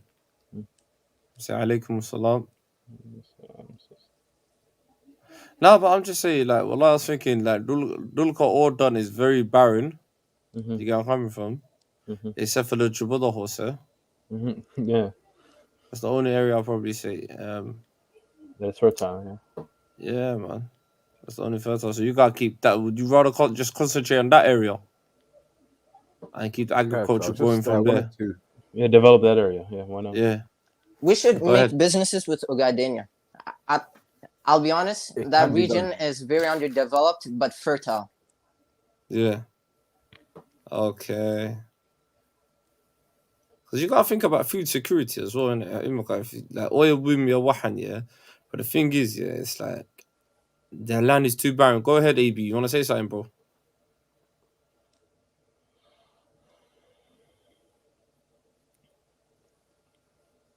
I think he's trying to talk, but I think his thing's cut off.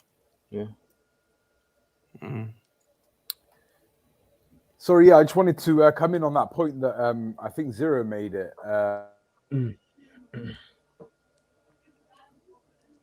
Your voice cut. Oh, he went on mute. AB. Oh, I think it's coming back. Yeah, I think he's having connection. Someone said, "Nah, morals over money." I mean, wait, what did the Ben Yusra do to us? Nothing. What do you mean? Oh, I don't understand. Business is business. You're guaranteeing your people's security. Hello. I mean, even I the heard, Arabs are making contracts with exactly. the. No, I heard I read one report one time where it said how back in the day how Siad Barre tried to establish relations with Israel. But even, I mean, look at that. Even back then we were trying. So I mean, why not?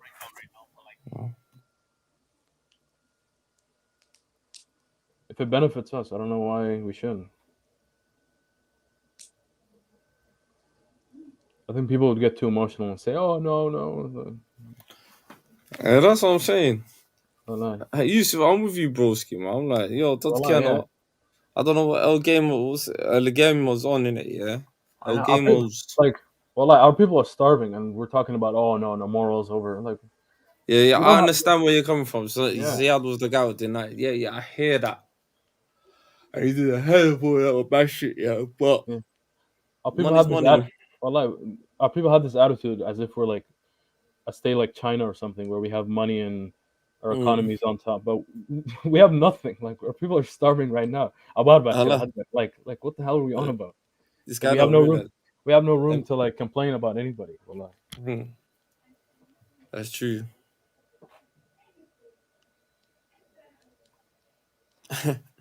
Man said the service providers hated on my rhetoric. Yeah, the internet connection. Yeah, but guys like this, I don't want to cut you up on high fat, man. But at the end of the day, you're doing deals with Ghana, Ethiopia. You're doing deals with all over the place. Like, you know what I mean? And plus, all the countries that we have relations with have relations with Israel. So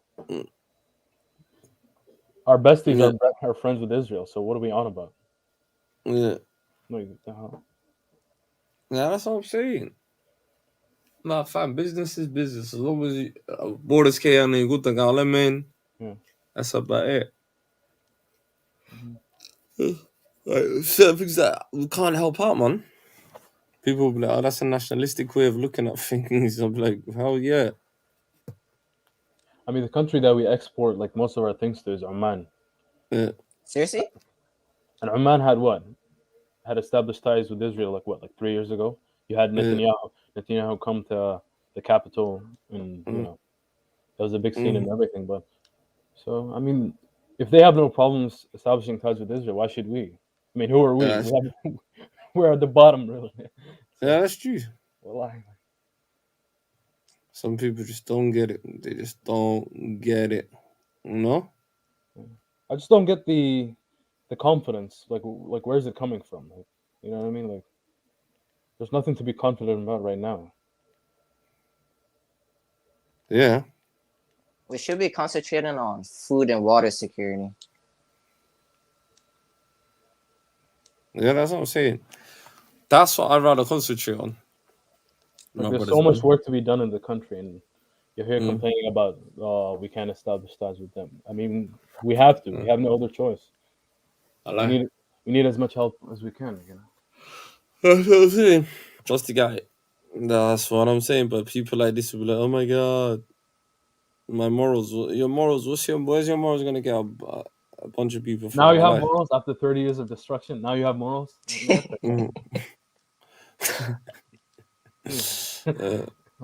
but we got some neo. He sounds like one of these neo Salafiers.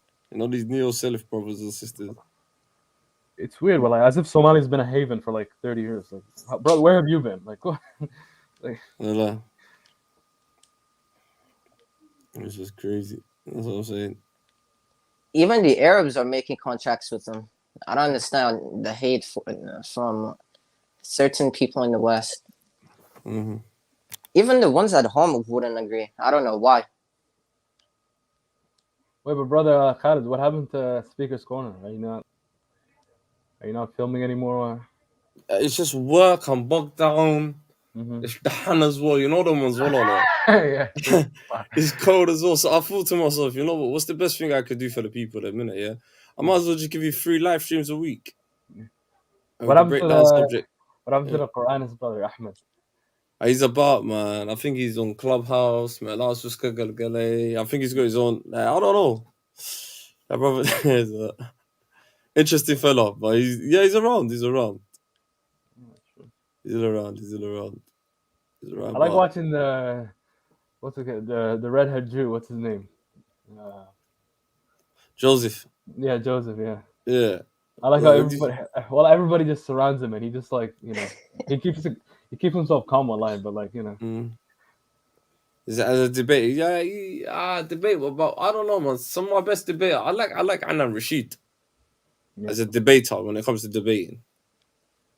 I like his tactics. And what did you guys think of the night on the 13th? Mohammed. Oh shit! Furthermore, tomorrow.